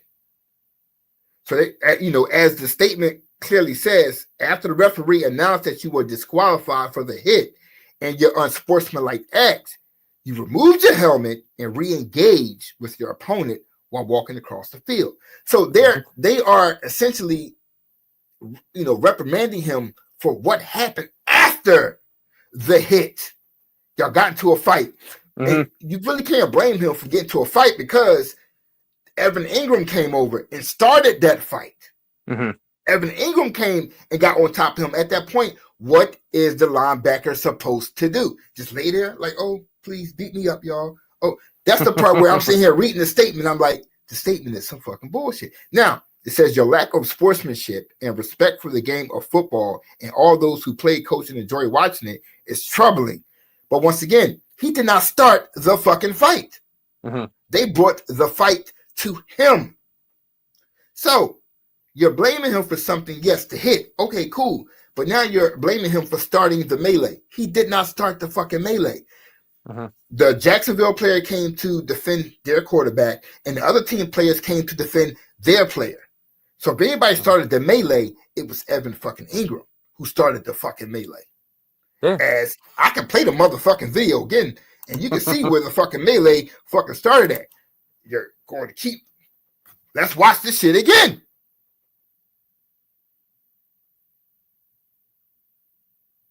Here comes the melee. Poop.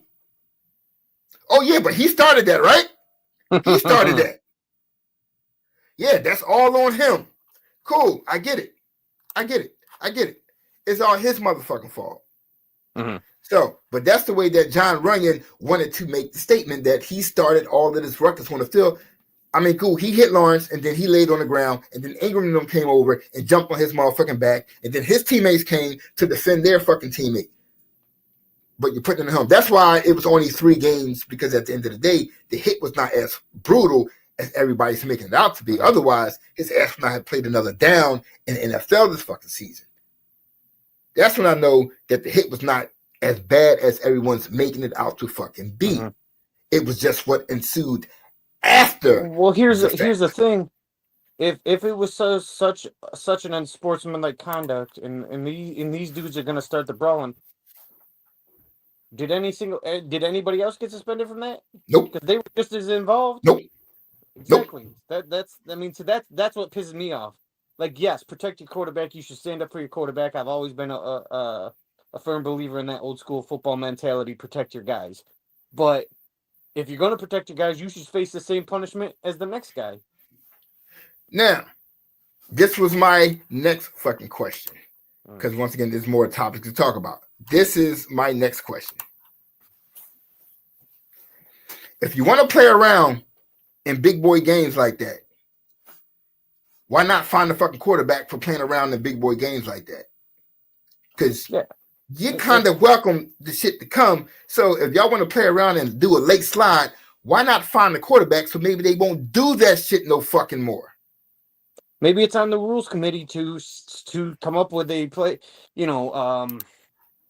Let's say, for instance, you're not allowed to hit a guy, on punts. You're not allowed to get it within 2 yards on punts. Now, granted, you can't do the same thing for quarterbacks as you just allow them to run down the fucking field if that was the case. But what I'm saying is do they need to establish a kind of a rule that establishes whether a quarterback is giving himself up for the down or not?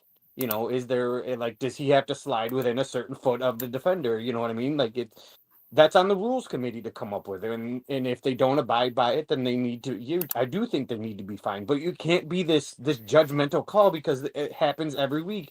Patrick Mahomes and Josh Allen are 2 of the biggest culprits where they'll fake like they're running out of bounds, turn back in and cut up for the other yardage because the defender laid up, assuming they're not going to tackle them out of bounds. Because you either give them the 15-yard unsportsmanlike or you give them the 3 to 5 yards for the first down. So there has to be some sort of way that they define the quarterback giving himself up. Now, and we know in our chat, we were talking, and Greg, one of the guys, our Cowboys guy had mentioned, he's like, well, he's a repeat offender. And once again, I don't know who the motherfucker, who the linebacker was. So I had to go look up on YouTube, what he done to make him a repeat offender. it was like, oh, he choked Tom Brady. I'm like, oh shit. He That's had enough Tom Brady right in a wrestling chokehold. I saw the fucking play. He went to reach for the ball, and his hand went around the net for like 2 seconds, and it went off. And Tom was like, yo, he choked me. So I'm like, wait a minute. They found him for that. They found him for that because it was Tom fucking Brady. It was like he went up on Tom Brady in the bottom of the pile, grabbed him by the neck, and was like, look here, motherfucker. That's not what happened. He swiped for the ball like somebody grabbing the face mask, and he went like that, and then took it like it was real quick. Boop. Like, really? So y'all trying to make this dude an evil out on that. Then it was a hit on Caleb Williams. It was like, oh, that was a late hit. It was the same kind of shit. Caleb Williams playing around, running to the sideline, slows up, like you're begging for that hit. I mean, it's an old veteran quarterback. We all know it. But at the time, as a defender, I'm going to lay you the fuck out too. Stop doing that sucker shit. You need to stop doing that sucker shit. So Caleb kind of got what he did, but once again, it wasn't a hard fucking hit. I see Pat and fucking, Allen do that shit all the fucking time, but they some warriors. Like, you do that shit to them, they're going to look at you and throw the ball at your ass and keep it fucking moving. But these little pussy quarterbacks now in this pussy bitch league, you can't breathe on these niggas, these motherfuckers now without getting, some kind of shit. So to hear somebody like, oh, he's a repeat offender, I'm looking at the plays like, there's some pussy shit they was calling on him.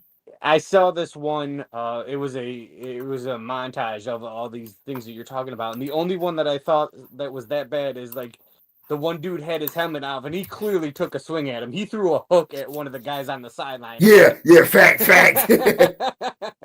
Yeah, that one was pretty obvious. The rest, I'm like, yeah, I get it. Yeah, it was some crazy shit, but it was a bad play. Like I said, just fine every fucking body. All right, so I'm sorry, Joe. I know you kind of like this team, but 49ers going through a rash of injuries. Do we feel sorry for these motherfuckers? I mean, even not as a 49ers fan, but as a football fan, do we feel bad that they damn.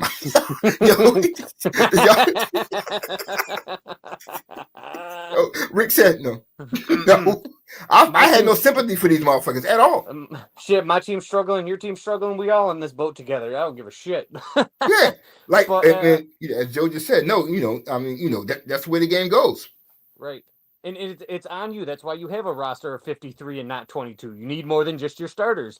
So teams got to get better at building depth. I've said about Miami for years. They have great starters, but as soon as the injuries start hurting, down goes this team, and they start not being so great. You got to assemble a 53-man roster. That's on your GM. Yeah, and I mean, for me, it's been wild to watch McCaffrey through the past, year and a half, because, we remember what he was like in Carolina. He was very injury prone. That's why Carolina gave up on him. McCaffrey. Yeah, so now... That's the only one. So now they're getting... I don't feel bad for the motherfucker because this has been him since he's been in NFL. He's just been relatively healthy while playing with San Fran for a good year. Now they're getting the Carolina Panthers version of Christian McCaffrey. Now you're getting the reason why Carolina gave his ass up, because he can't stay on the field. So now 49ers are now dealing with that. Do I feel sorry for that? No, because you knew what you were getting when you signed him. That's fair. I have no sympathy for them. Not at all. Because one, y'all brash as fuck. Now it's Debo. Like, where's all that fucking mouth at?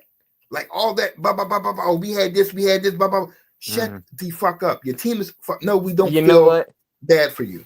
You know why I don't feel bad for the 49ers? Because I started that hateful shit on the 49ers years ago when they were like, oh, it was the rules that we didn't have a backup quarterback, and that's why we lost and never made it to the Super Bowl. And they did have a backup quarterback. We just knocked him the fuck out too. Right. So like, oh, if we would have been able to have one more quarterback and one... Dude, well, how much more do you need? You need one more quarterback, one more running back, one more wide receiver. You could make every excuse, but like, and then their fans started making excuses for them, and nothing makes me hate a team more than their fucking fans. And I'm not just saying that just about the 49ers. Cowboys I fans. hate some teams. Yeah, Cowboys fans. I want to say about 60 to 70% of Steelers fans. They're just some fan bases that ruin a team for me. True indeed. I'm with you on that. Sympathy for the 49ers? No, because every team is going through fucking injuries right now. So sympathy for y'all? No. Draft better. Stock y'all players better. That's y'all motherfucking fault. Y'all got what y'all thought was a Christian McCaffrey still. Now you're seeing why Carolina got rid of him. So y'all got a decision to make because these injuries linger with him. Y'all just got a good year run out of him without no injuries. That was great. Carolina had the same thing. They had a nice year out of him. Then it went downhill. That's y'all fucking problem. That ain't my problem. Let me shut the fuck up. Let me shut the fuck up for something bad happen. All right. So speaking of a team, speaking of Carolina, you benched this motherfucker in the middle of the year. He sat down for a couple games. He let the red-headed stepchild come in and he balled for about a good game.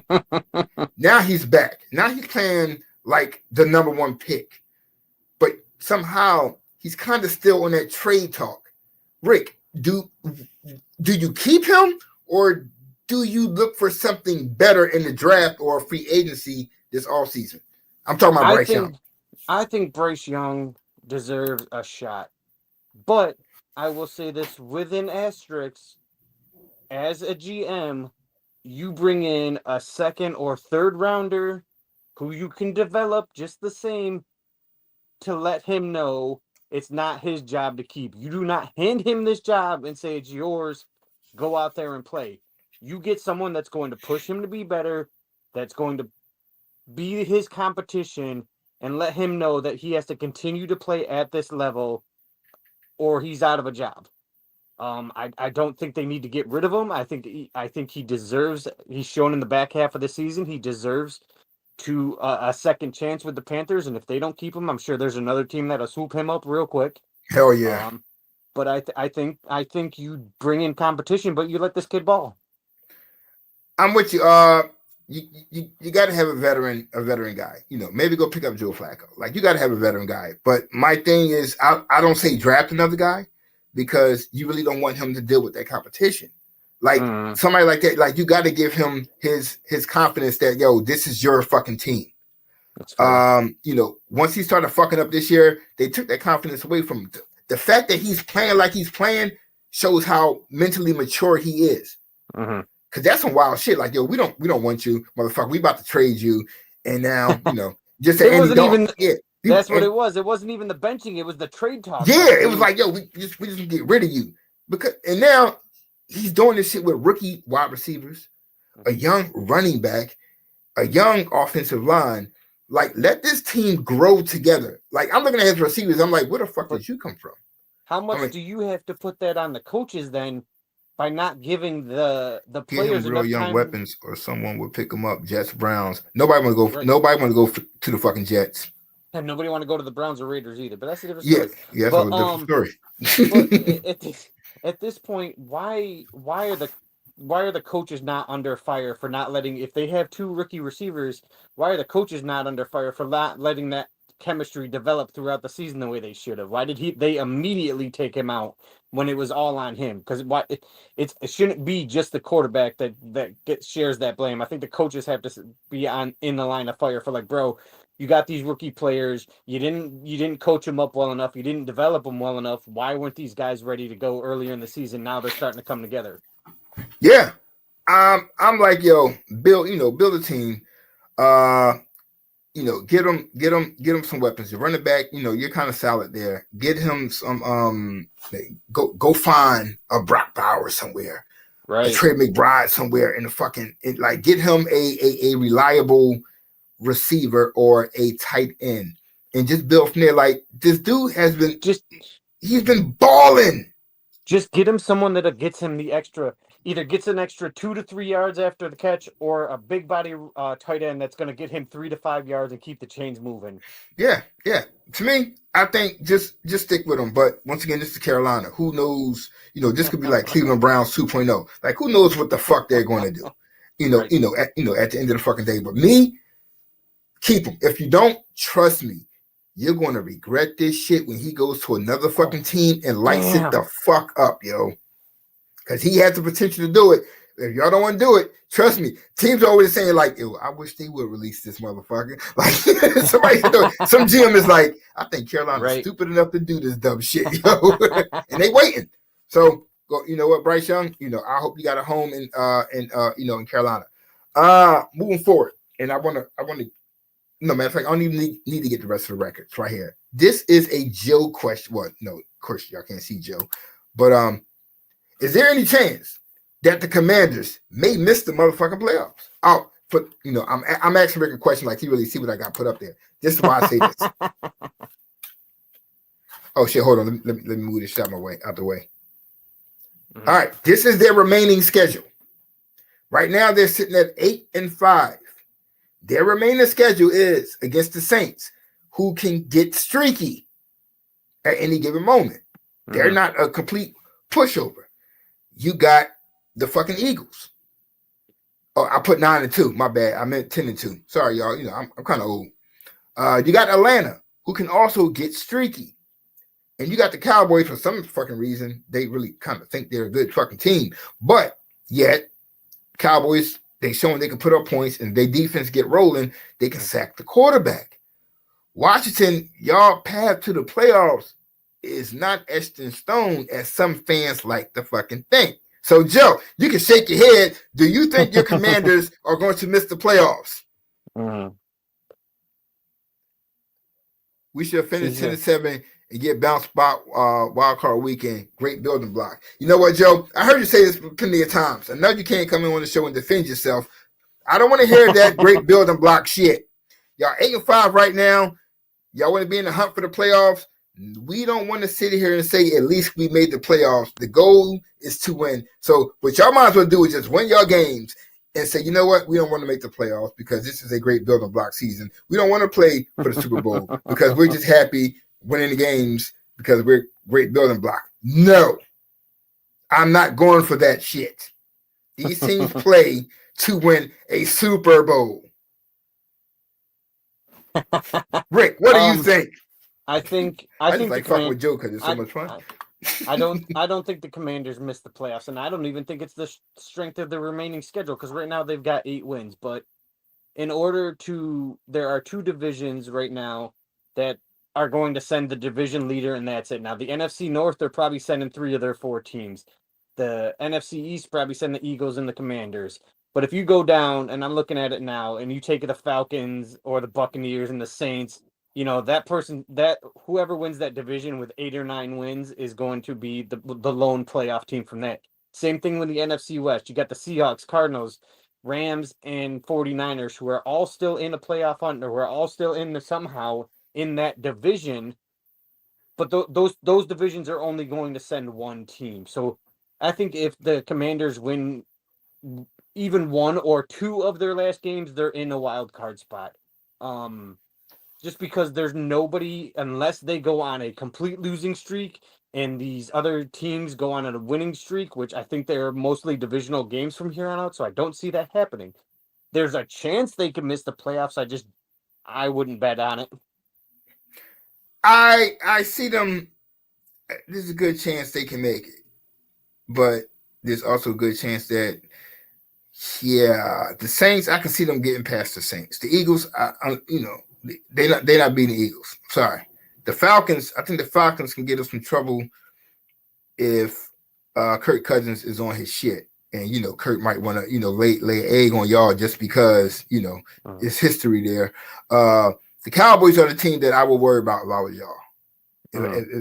If I was Washington, because as crappy as they are, you don't want to give the Cowboys any reason to believe they have a chance at any motherfucking thing. And being as though this is an NFC East game to end the season, they would love nothing more than to play spoiler to y'all. That's the team that I will worry about. At 8-5, there's a chance you can make it, but you still gotta hope that the Rams losing. You gotta hope that Atlanta start losing. You gotta hope that Tampa Bay start losing. And their schedules are a little bit easier than Washington at this particular moment.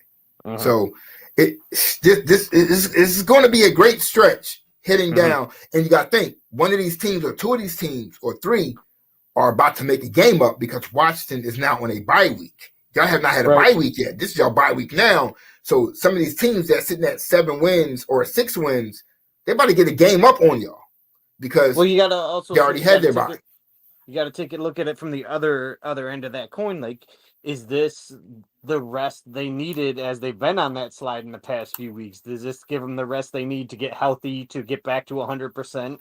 So True can't indeed. count them out. Can't, True indeed. you know. Still a bunch of fucking bums. Sorry, Joe. Still the worst team in the league this year. No. Yeah, I'm saying sorry, Joe. That personal there, bro. That fucking personal. Okay, it was kind of personal. I ain't gonna fucking lie. All right, so we talked about this because I think Julio also brought it up, but there's also something that I wanted to talk about real quick. The Ravens. Oh shit, I'm sorry. Woo. Oh shit. Oh well, I guess we just skipped this. I made a mistake and hit this. Now Rick brought this up, so Rick, you really have to break this down to me. What you meant by this one? Well, when we take a look at this, I think Trevor Lawrence is a great football talent. In the same way that Drew Brees was a great talent while he was with the Chargers, and he just could not find his footing with the Chargers, and he didn't find greatness in the NFL until he went with the right coach, with the right team in the Saints. Should it be on Trevor Lawrence to say, hey man, or not even Trevor Lawrence, for the Jaguars to say, hey man, you're just not getting it done for us. It's not that he's not a player in this league that can do well. He's just not getting it done with the Jaguars. And no matter what the Jaguars, they had a great defense, didn't help him out. They have the pieces on offense. He's still not getting it done. I don't think he's had a winning season yet, and he's damn sure not getting it this year. Trevor Lawrence has the talent to be an NFL quarterback. He's just not getting it done in Jacksonville. So will he be the guy who blows up after his first stop in the NFL? Will he be the next Drew Brees who does better just by going to a new team? All right, all right. I see your point on that. When I first saw, I was like, wait a minute, Trevor Lawrence, Drew Brees. I was like, fuck no. But I get what you're saying. You know, he might have to go to another team to, you know, reach his potential. The same way, but same way Brees did when, you know, oh my God, what's the quarterback name? Phillip Rivers. Mm-hmm. When Rivers came, but at the same time, you know, Brees was kind of, you know, forced out of fucking San Diego. Right. But Lawrence, I just don't know if he's that quarterback. You know, he may be a solid guy, like get you a couple of wins. He may end up being the next Ryan Fitzpatrick or some shit like that. You know, a great journeyman who's like as a starter. I mean, I'm just not seeing it in him, yo. I don't know. Maybe he needs to go make movies or some shit. I don't know. The problem with him is it's like the talent is there. He just doesn't have that it factor, which I want to say is like what gets you to that next level. The drive to win. To me, he seems like this is it's a job for him. He doesn't seem like he loves football like that. So is that on the coach to kind of bring out of him, or you know, is this where he's at? Has he already hit his ceiling, even though they're paying him like a top guy in the league? That's a good point. Like somebody just said, you know, tell the Giants to pick the phone up. Like, yeah, I mean, you know, change the scenery, maybe what he needs. Change of a new coach, maybe, you know, what he needs. You know, got a great running game. Got a couple of receivers, good tight end down there. So maybe it is the coaching, or maybe he's just not that fucking guy, you know, at the end of the day. But we're about to find out sooner or later because, you know, it is really time for him to step the fuck up and show improve. The Giants already have a decent running game. They've got Malik Neighbors. Hell yeah, I'm the Giants. I'd fucking trade this year's first and next year's first. I don't give a shit. If you think you're that good, if you think you're really a quarterback away, then go out and show it. Put your money where your mouth is. Give up a couple first-round picks, maybe a second or third, something later in the draft. I mean, shit. The Jets just tried that quarterback away shit, and we see how that worked for their ass. It might be something with the MetLife Stadium. Who the fuck knows? Fucking Jets should give up the farm if you got a young defense that you don't want to waste. You got a young offense that you don't want to waste. Good point. Well, the question is, will Jacksonville just agree to some shit like that, though? You know, but they're already going to get a top 5 pick. They already can go out and get their next quarterback, and they're going to get another you know, first round pick. So why the hell not? Good point there. Get a journeyman freaking veteran in there. Let him be the bridge. Good point there. All right, since we just made a comparison to someone, let's go with another person. I pose this. Joe Burrow. And I know. Talking about your man Dan Marino. Is Joe Burrow the next Dan Marino? And they're gonna say, what you mean by that? I mean by that is, Marino got to the Super Bowl early in his career. And like Marino will always tell you, I just always thought I would make it back. I just always thought that we were that good that I was going to make it back. Never made it the fuck back. Joe Burrow made it to the Super Bowl early in his career. Passing yardage, great wide receivers. Like, I'm not saying he got an arm like Marino. No one really has an arm like Marino. But Burrow has that potential to put up yardage like Marino, over his career. But will his career pan out the same way Dan Marino's did? You made it early and you never fucking made it back. Here's what I think about Joe Burrow. I think Joe Burrow has all the talent in the world, and Joe Burrow is a freaking gunslinger. I just don't see him as being that consistent 9-10 game winner that's going to be in the playoffs each year. Now, you like you said, Marino made it early in his career. Joe Burrow made it early in his career. But Marino was consistently knocking on the door of the playoffs, and I don't see Joe Burrow being that guy that's consistently bringing the Bengals into the playoffs. I don't know why. I don't hate on him. I think he's a good quarterback. I think he can air it out with the best of them. I just don't feel like he's, like you said about Lawrence, I don't feel like he's that guy. Joe Burrow is the truth. I go front. Like, hey, I like my quarterback that I have on my Eagles. But you give me a pocket passer, well, not me, but you give A.J. Brown and Devontae Smith a pocket passer with the accuracy of Joe Burrow, holy shit. That Eagles offense turns into something different. And you got Saquon Barkley back there. And we got that defense. It's a motherfucker. It's a fuck. I always said that if Eagles had a pocket passer, somebody like Burrow or like a Mahomes or some shit like that, Justin Hurt, like, you ain't fucking with that team. The more I think about it, I'm not saying that Joe Burrow isn't a great, passer. I think he's a great quarterback. I think for me, and it's not just because I'm a Marino fan, I think for me, Joe Burrow is closer, minus the injuries, to a Tony Romo. Great passer, can get the job done, but just outside like that killer instinct to put teams away. You know what? They ain't bad. I mean, I hope, he wins a championship. Like some players you want to win. Like, but it could be like the Reno shit. Like you got there early thinking you're about to get back and you just never make it back because why? Other teams in that conference are just getting better and better and better than you are. Well, it's funny that, and I always say this because nobody will believe you because you think about the good teams they've had over the years, but I feel like the one main reason that Dan Marino never got back to where he was is the wildest thing to me is they never had a 1,000-yard rusher with Dan Marino at quarterback. The 1 year they did, he was out for the season with a knee injury. Not once did they have over a 1,000-yard rusher. Yeah. We'll see. All right. And I think I got one more comparison before I start talking about the Ravens or something. This is what I was talking about earlier when I said Anthony Richardson. And he reminds me of Josh Allen early in his Buffalo career. I mean, it was just going off pure talent. They got the arm strength to get the job done.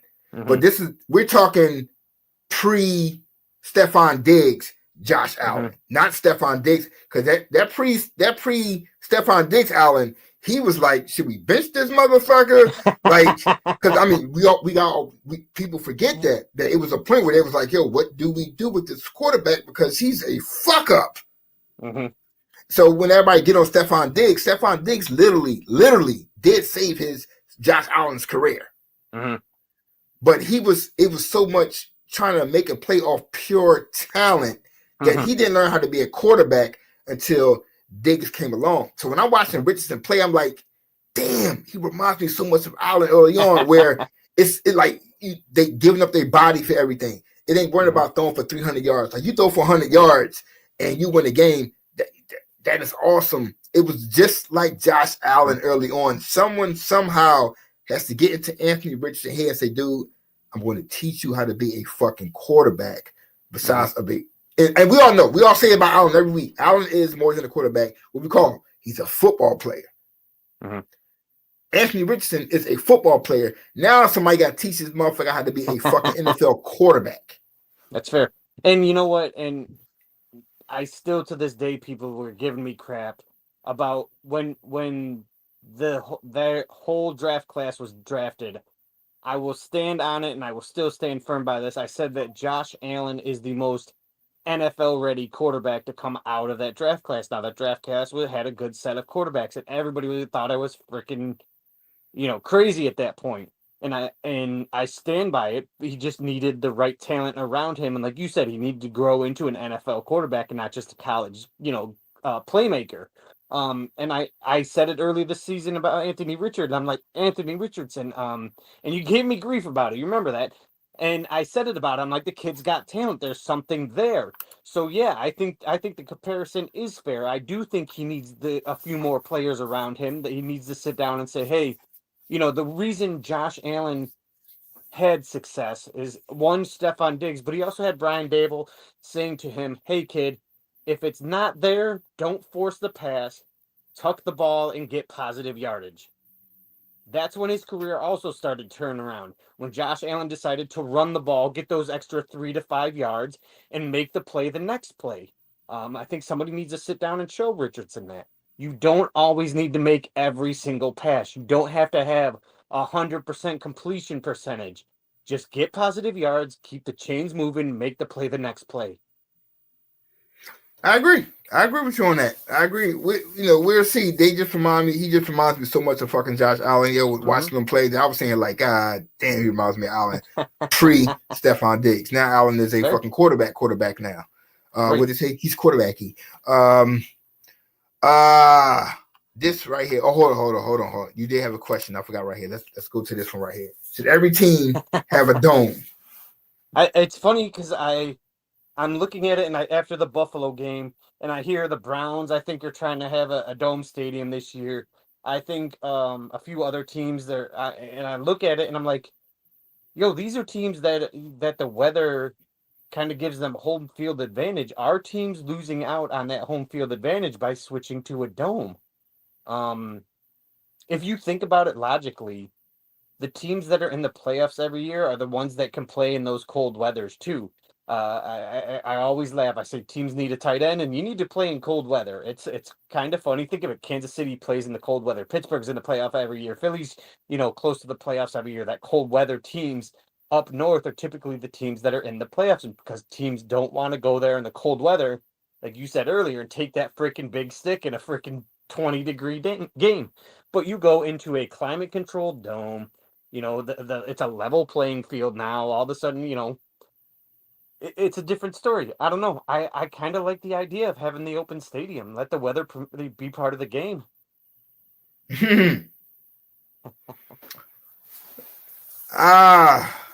Shit. To me, not to jump back in, but to me, the only reason they feel like they're going to these dome stadiums is to put more seating in and try to fill them out late in the season. It has nothing to do with like the team wanting it. They just want to sell more tickets. I'm with you on that one. The dome, a dome would be nice. Is it about the elements? Man, not really.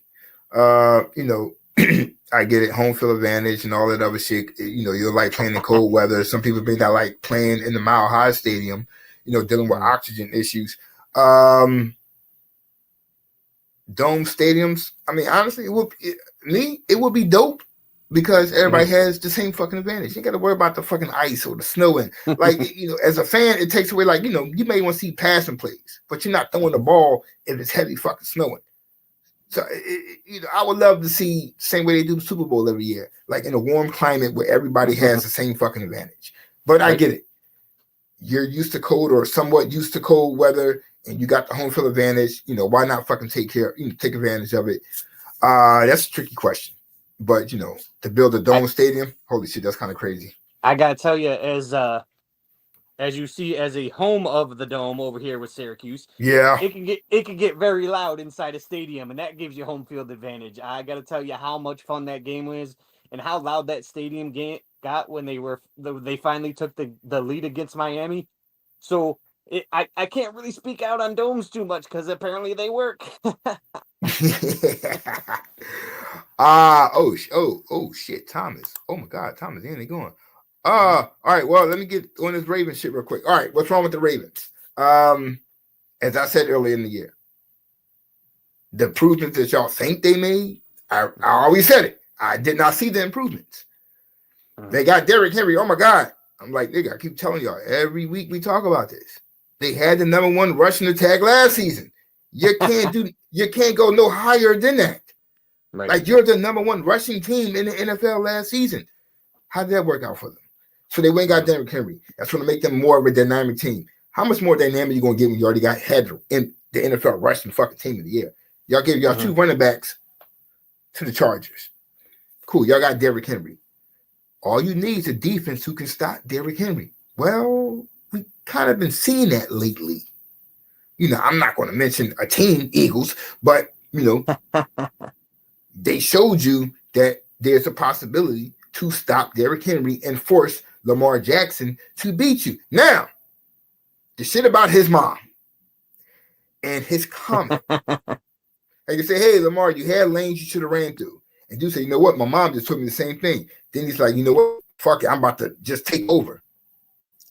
This is, we mentioned it.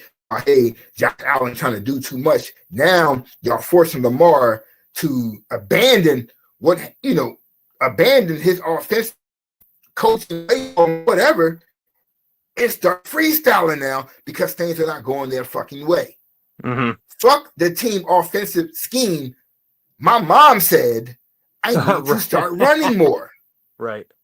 So if I'm Derrick Henry, I'm listening like, fuck do you mean? As I'm a wide receiver, so that means I'm not getting the ball like we were a year or two ago now, because now you want to take over the fucking game with your legs. So now you're back to being Superman again, because the media is telling you and your mom is saying, this is what we need to do. So now you're saying, I never won a fucking championship. I mean, I got some MVPs. So let me revert back to that. I thought that comment of, whether his mom, that's your mom. I get it. I fucking get it. But to go on a press conference afterwards and say, you know what? Yeah, I'm about to just fucking take over. As a teammate, I'm saying like, oh, shit. This is what I didn't want to happen. I think that was a bad look for this team. It's funny that you bring that up because I don't know if you remember a couple years ago I started the Twitter beef with some Ravens fans saying that the reason I think the Ravens aren't getting where they want to get to in the playoffs is because Lamar Jackson goes out and he tries to do too much. And if he goes back to being that, what did you really gain by being that player? Nothing. You're in the same spot you were now. You couldn't win in the playoffs.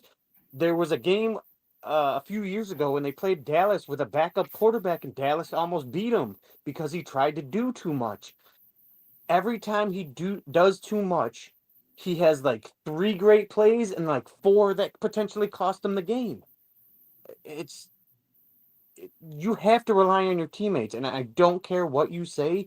If you think you're the guy that's going to get you across the finish line, you're not. You are playing a team football game. You could be that player all you want, but hey, guess what happened way back when? You tried to be that player and you were out of the playoffs due to injury from trying to be that player. I'm with you. I think he's about to fuck their season up. Okay. I mean, granted, you ran. Derrick Henry didn't have a bad game. Still ran for like 90-something yards. Like, you didn't have a bad fucking game. You just ran to a team that just played better. Yeah, like, so now your mom is saying, hey, you should have ran this, and now you got the media saying y'all should have did this, and you sitting in the podium like, you know what? Yeah, y'all right. Like, what the fuck? I'm not trying to hear that shit. I know Harbaugh, I know he's not trying to hear that shit. So Mhm. like that's I never pegged him as a selfish player until I heard that shit. I'm like, oh fuck no. I've been saying that about him, and people gave me, oh man, I can remember that Twitter beef, man. I'm like, dude, he just like, you try to take over, and it's not a good look for him. No, it's you know it's going to cost him. Moving forward quick, I saw this stat right, and hold on, how can I pull this up? I know I got it somewhere. I saw this fucking stat, and it may be bugged out, and I get why it's there, but once again, it's not just because I'm an Eagles fan. It's because you know it made me fucking think. We're talking about MVP favorites, Mhm. and somebody put the stats up. I'm like, wait a minute, what's the difference? Hold on. We got total yards, Josh Allen, 3,025. Total yards, Jalen Hurts, 2,979. Pretty much the same shit. Completion percentage. Jalen Hurts actually has a better completion percentage. Total TDs. Josh Allen got 27, Hurts 26. INTs, both got 5. Records, 10-2. But one is an MVP discussion, and one is not. I looked it up because I thought that the defining answer would be because of their rushing touchdowns. Ain't it? How many rushing touchdowns Josh Allen has this year? 6. You know how many Jalen Hurts has this year? 12. Where is Josh Allen statistically better than Jalen Hurts? I guess because Josh Allen has less talent around him. That's the only thing I can think of. Get out of here. Because you got, but once again, you got same comparison quarterback wise, but you got a running back that is in the MVP discussion that's with Jalen Hurts. So I guess maybe that's taken away from Jalen not being mentioned. And I didn't think about their stats until I seen this on Twitter today. I'm like, wait a minute, what? I'm thinking, you know, I never thought about it. I never thought about Jalen Hurts in the MVP race. Then I look at the stats. I'm like, wait a minute, why? I'm like, wait a minute, what? Is it really that close? I don't give a shit if a player's got talent with him and not, because there's been plenty of quarterbacks that come out of the draft that got drafted to talented teams that had good players on there that couldn't get it fucking done. You still got to be the guy that goes out there, throws the ball where your receiver can get it. You still got to be the guy that hands off the football without fucking fumbling or being total fuck up. Oh no, he's got more talent. Who gives a shit? Yeah, I saw that That's shit. the That whole shit point. was You play a team sport. That shit was mind-boggling to me. I was like, wait a minute, this can't be. You know, I was like, maybe it's the record. Then you look at the record, you're like, yeah, the record is not the issue. Mm-hmm. So I'm like, what the? I was like, yeah. And this is with Jalen Hurts not even throwing more because you got Saquon Barkley back there, so he don't need to throw the ball as much as Josh Allen may have to. So I'm like, damn, his stats could be a whole lot better. It's less than 50 yards. It's one fucking game difference. Yeah. And I'm saying, like, yeah, that MVP shit is kind of fucked up the way they do that. But, you know, no one mentions Jared Goff. Like, I'm pretty Jared Goff just throws all these numbers out the fucking window. Right. But, you know, once again, they got it in their mind that Josh Allen is the MVP, and that's who they're going to run with. When you can say Jared Goff is the MVP, you can say Saquon Barkley is the MVP, Derrick Henry is the MVP, but they're pushing Josh Allen so much that they want you to forget that there's other people with better numbers than him. It's one of those things that where I feel like it's like the fucking prom king and who's the most popular. Yeah. Let's be honest. And they want Josh Allen to win it because you know Lamar got it, and you know I don't blame him. Well, he's balling. Well, you know why it is? Because if Josh Allen is in the lead for MVP, they can build up that Kansas City fucking Buffalo rivalry, and they can talk about that shit for fucking weeks on end, and how he's an MVP and he should be the next guy to unseat the fucking Chiefs and blah blah blah blah blah. That's all it is. That's all the fucking bullshit. Oh, and Josh Allen has a celebrity girlfriend. Whoop-de-fucking do. That's all the fuck it is. Well, with that said, as always, y'all, we're like 10 minutes over, as always. And as always, every time I do that, you know, guys keep piling on. The numbers just keep going up. But, you know, we want to thank y'all for another episode. Producer Joe had to leave about 20 minutes ago. Yeah, he just left us and shit.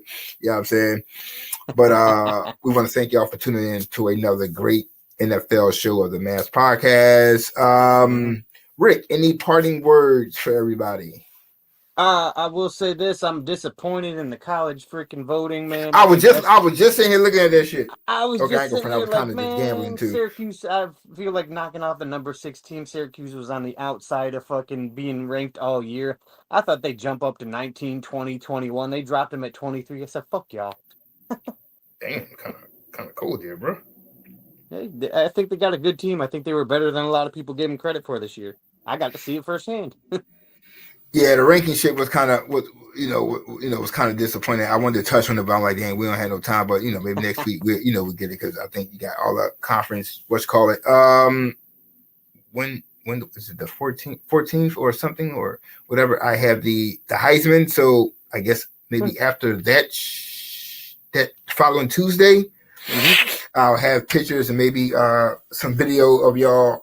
Of the Heisman ceremony. I am going to cover it that weekend. I think it's December 13th and 14th here in New York. So I'll be down there in Times Square covering the Heisman again. I think this will be my third year. Yeah. Hell yeah. And I just want to go because I just want to interview Travis Hunter. I ain't gonna lie. That's a big thing for me. Questions I always wanted to ask him.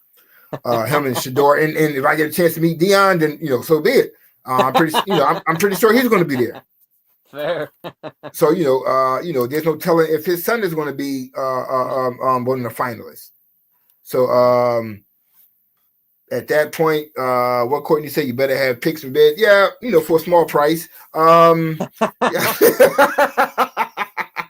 Yeah, my personal time, yo. You know what I'm saying? But no, real shit though. But I'll have that. I guess that's the show. I don't know what date that is. What's it, like the 16th or maybe 17th? Whatever Tuesday that is. We're touched upon, what happened during the Heisman weekend. In other news, Rick has done a great job covering Syracuse for Team NBS Media. As y'all can see in the background, he has, Let me move my big head a little bit. Look at that. Yeah, it's still big. It's still taking up the whole screen. But Rick, real quick, just break down, what it was like covering Syracuse football this season. I gotta tell you guys,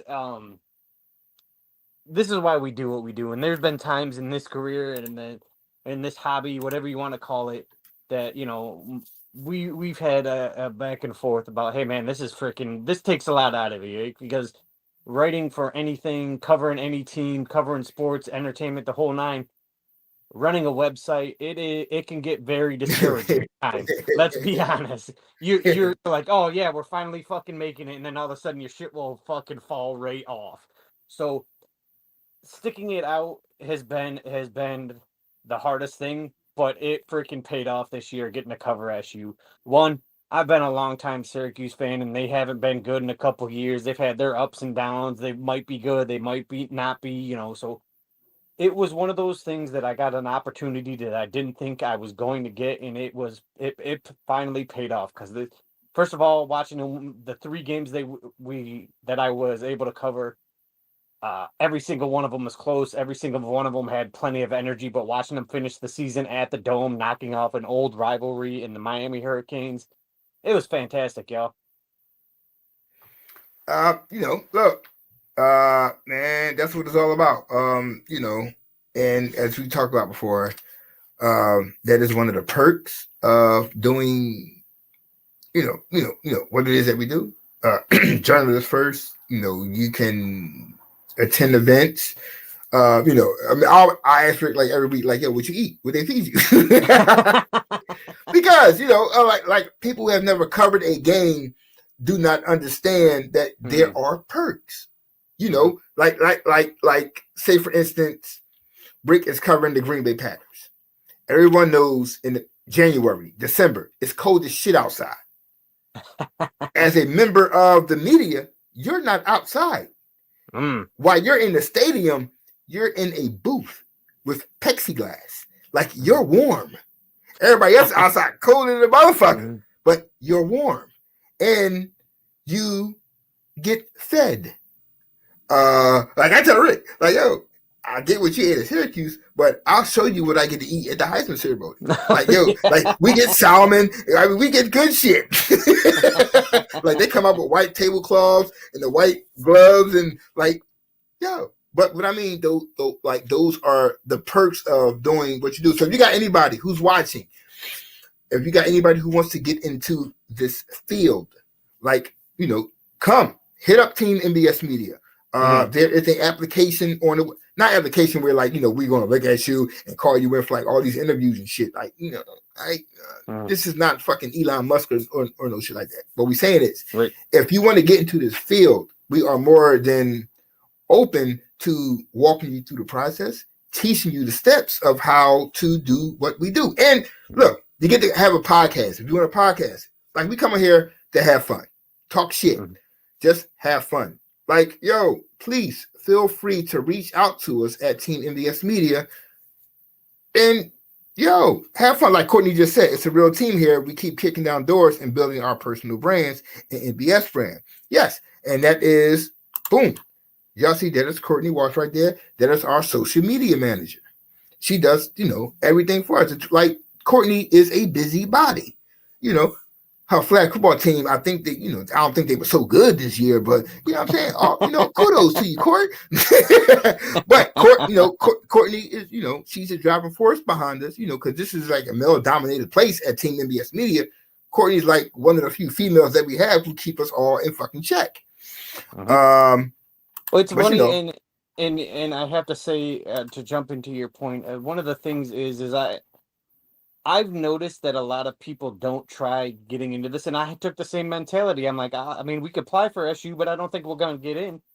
That's the hardest part, is you never know until you're gonna ask. Like I didn't think we'd get into SU, and then all of a sudden here I am sitting at a football game. Don't think you can't do this because you've never done it. Don't think you can't do this because there might be a bunch of fucking hurdles. You know, give it a shot. If you're really that serious about it, you got to start somewhere.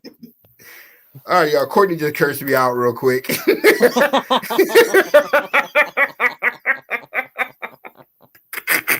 I love you, Court. Look, Court said, I'm done with you. We want trash this shit. I'm sorry, Court. I mean, you know, what you want me to say? Hey, my fault. Y'all out here playing like the Jaguars. Let me stop. Yo, I gotta go because holy shit, we like 17 minutes over time. And yet, once again, as the numbers just keep going up. But honestly, real shit. We want to thank y'all for another good show because I've been talking for 2 hours. I'm thirsty than a motherfucker. Not thirsty as hell. I want some Pepsi, bitch.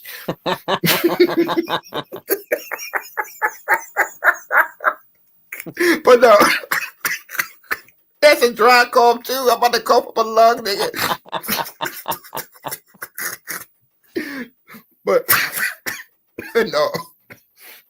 Well, thank y'all for tuning in to another episode of the Mass Podcast Show. As usual, we'll be back next Tuesday at 7:15 p.m.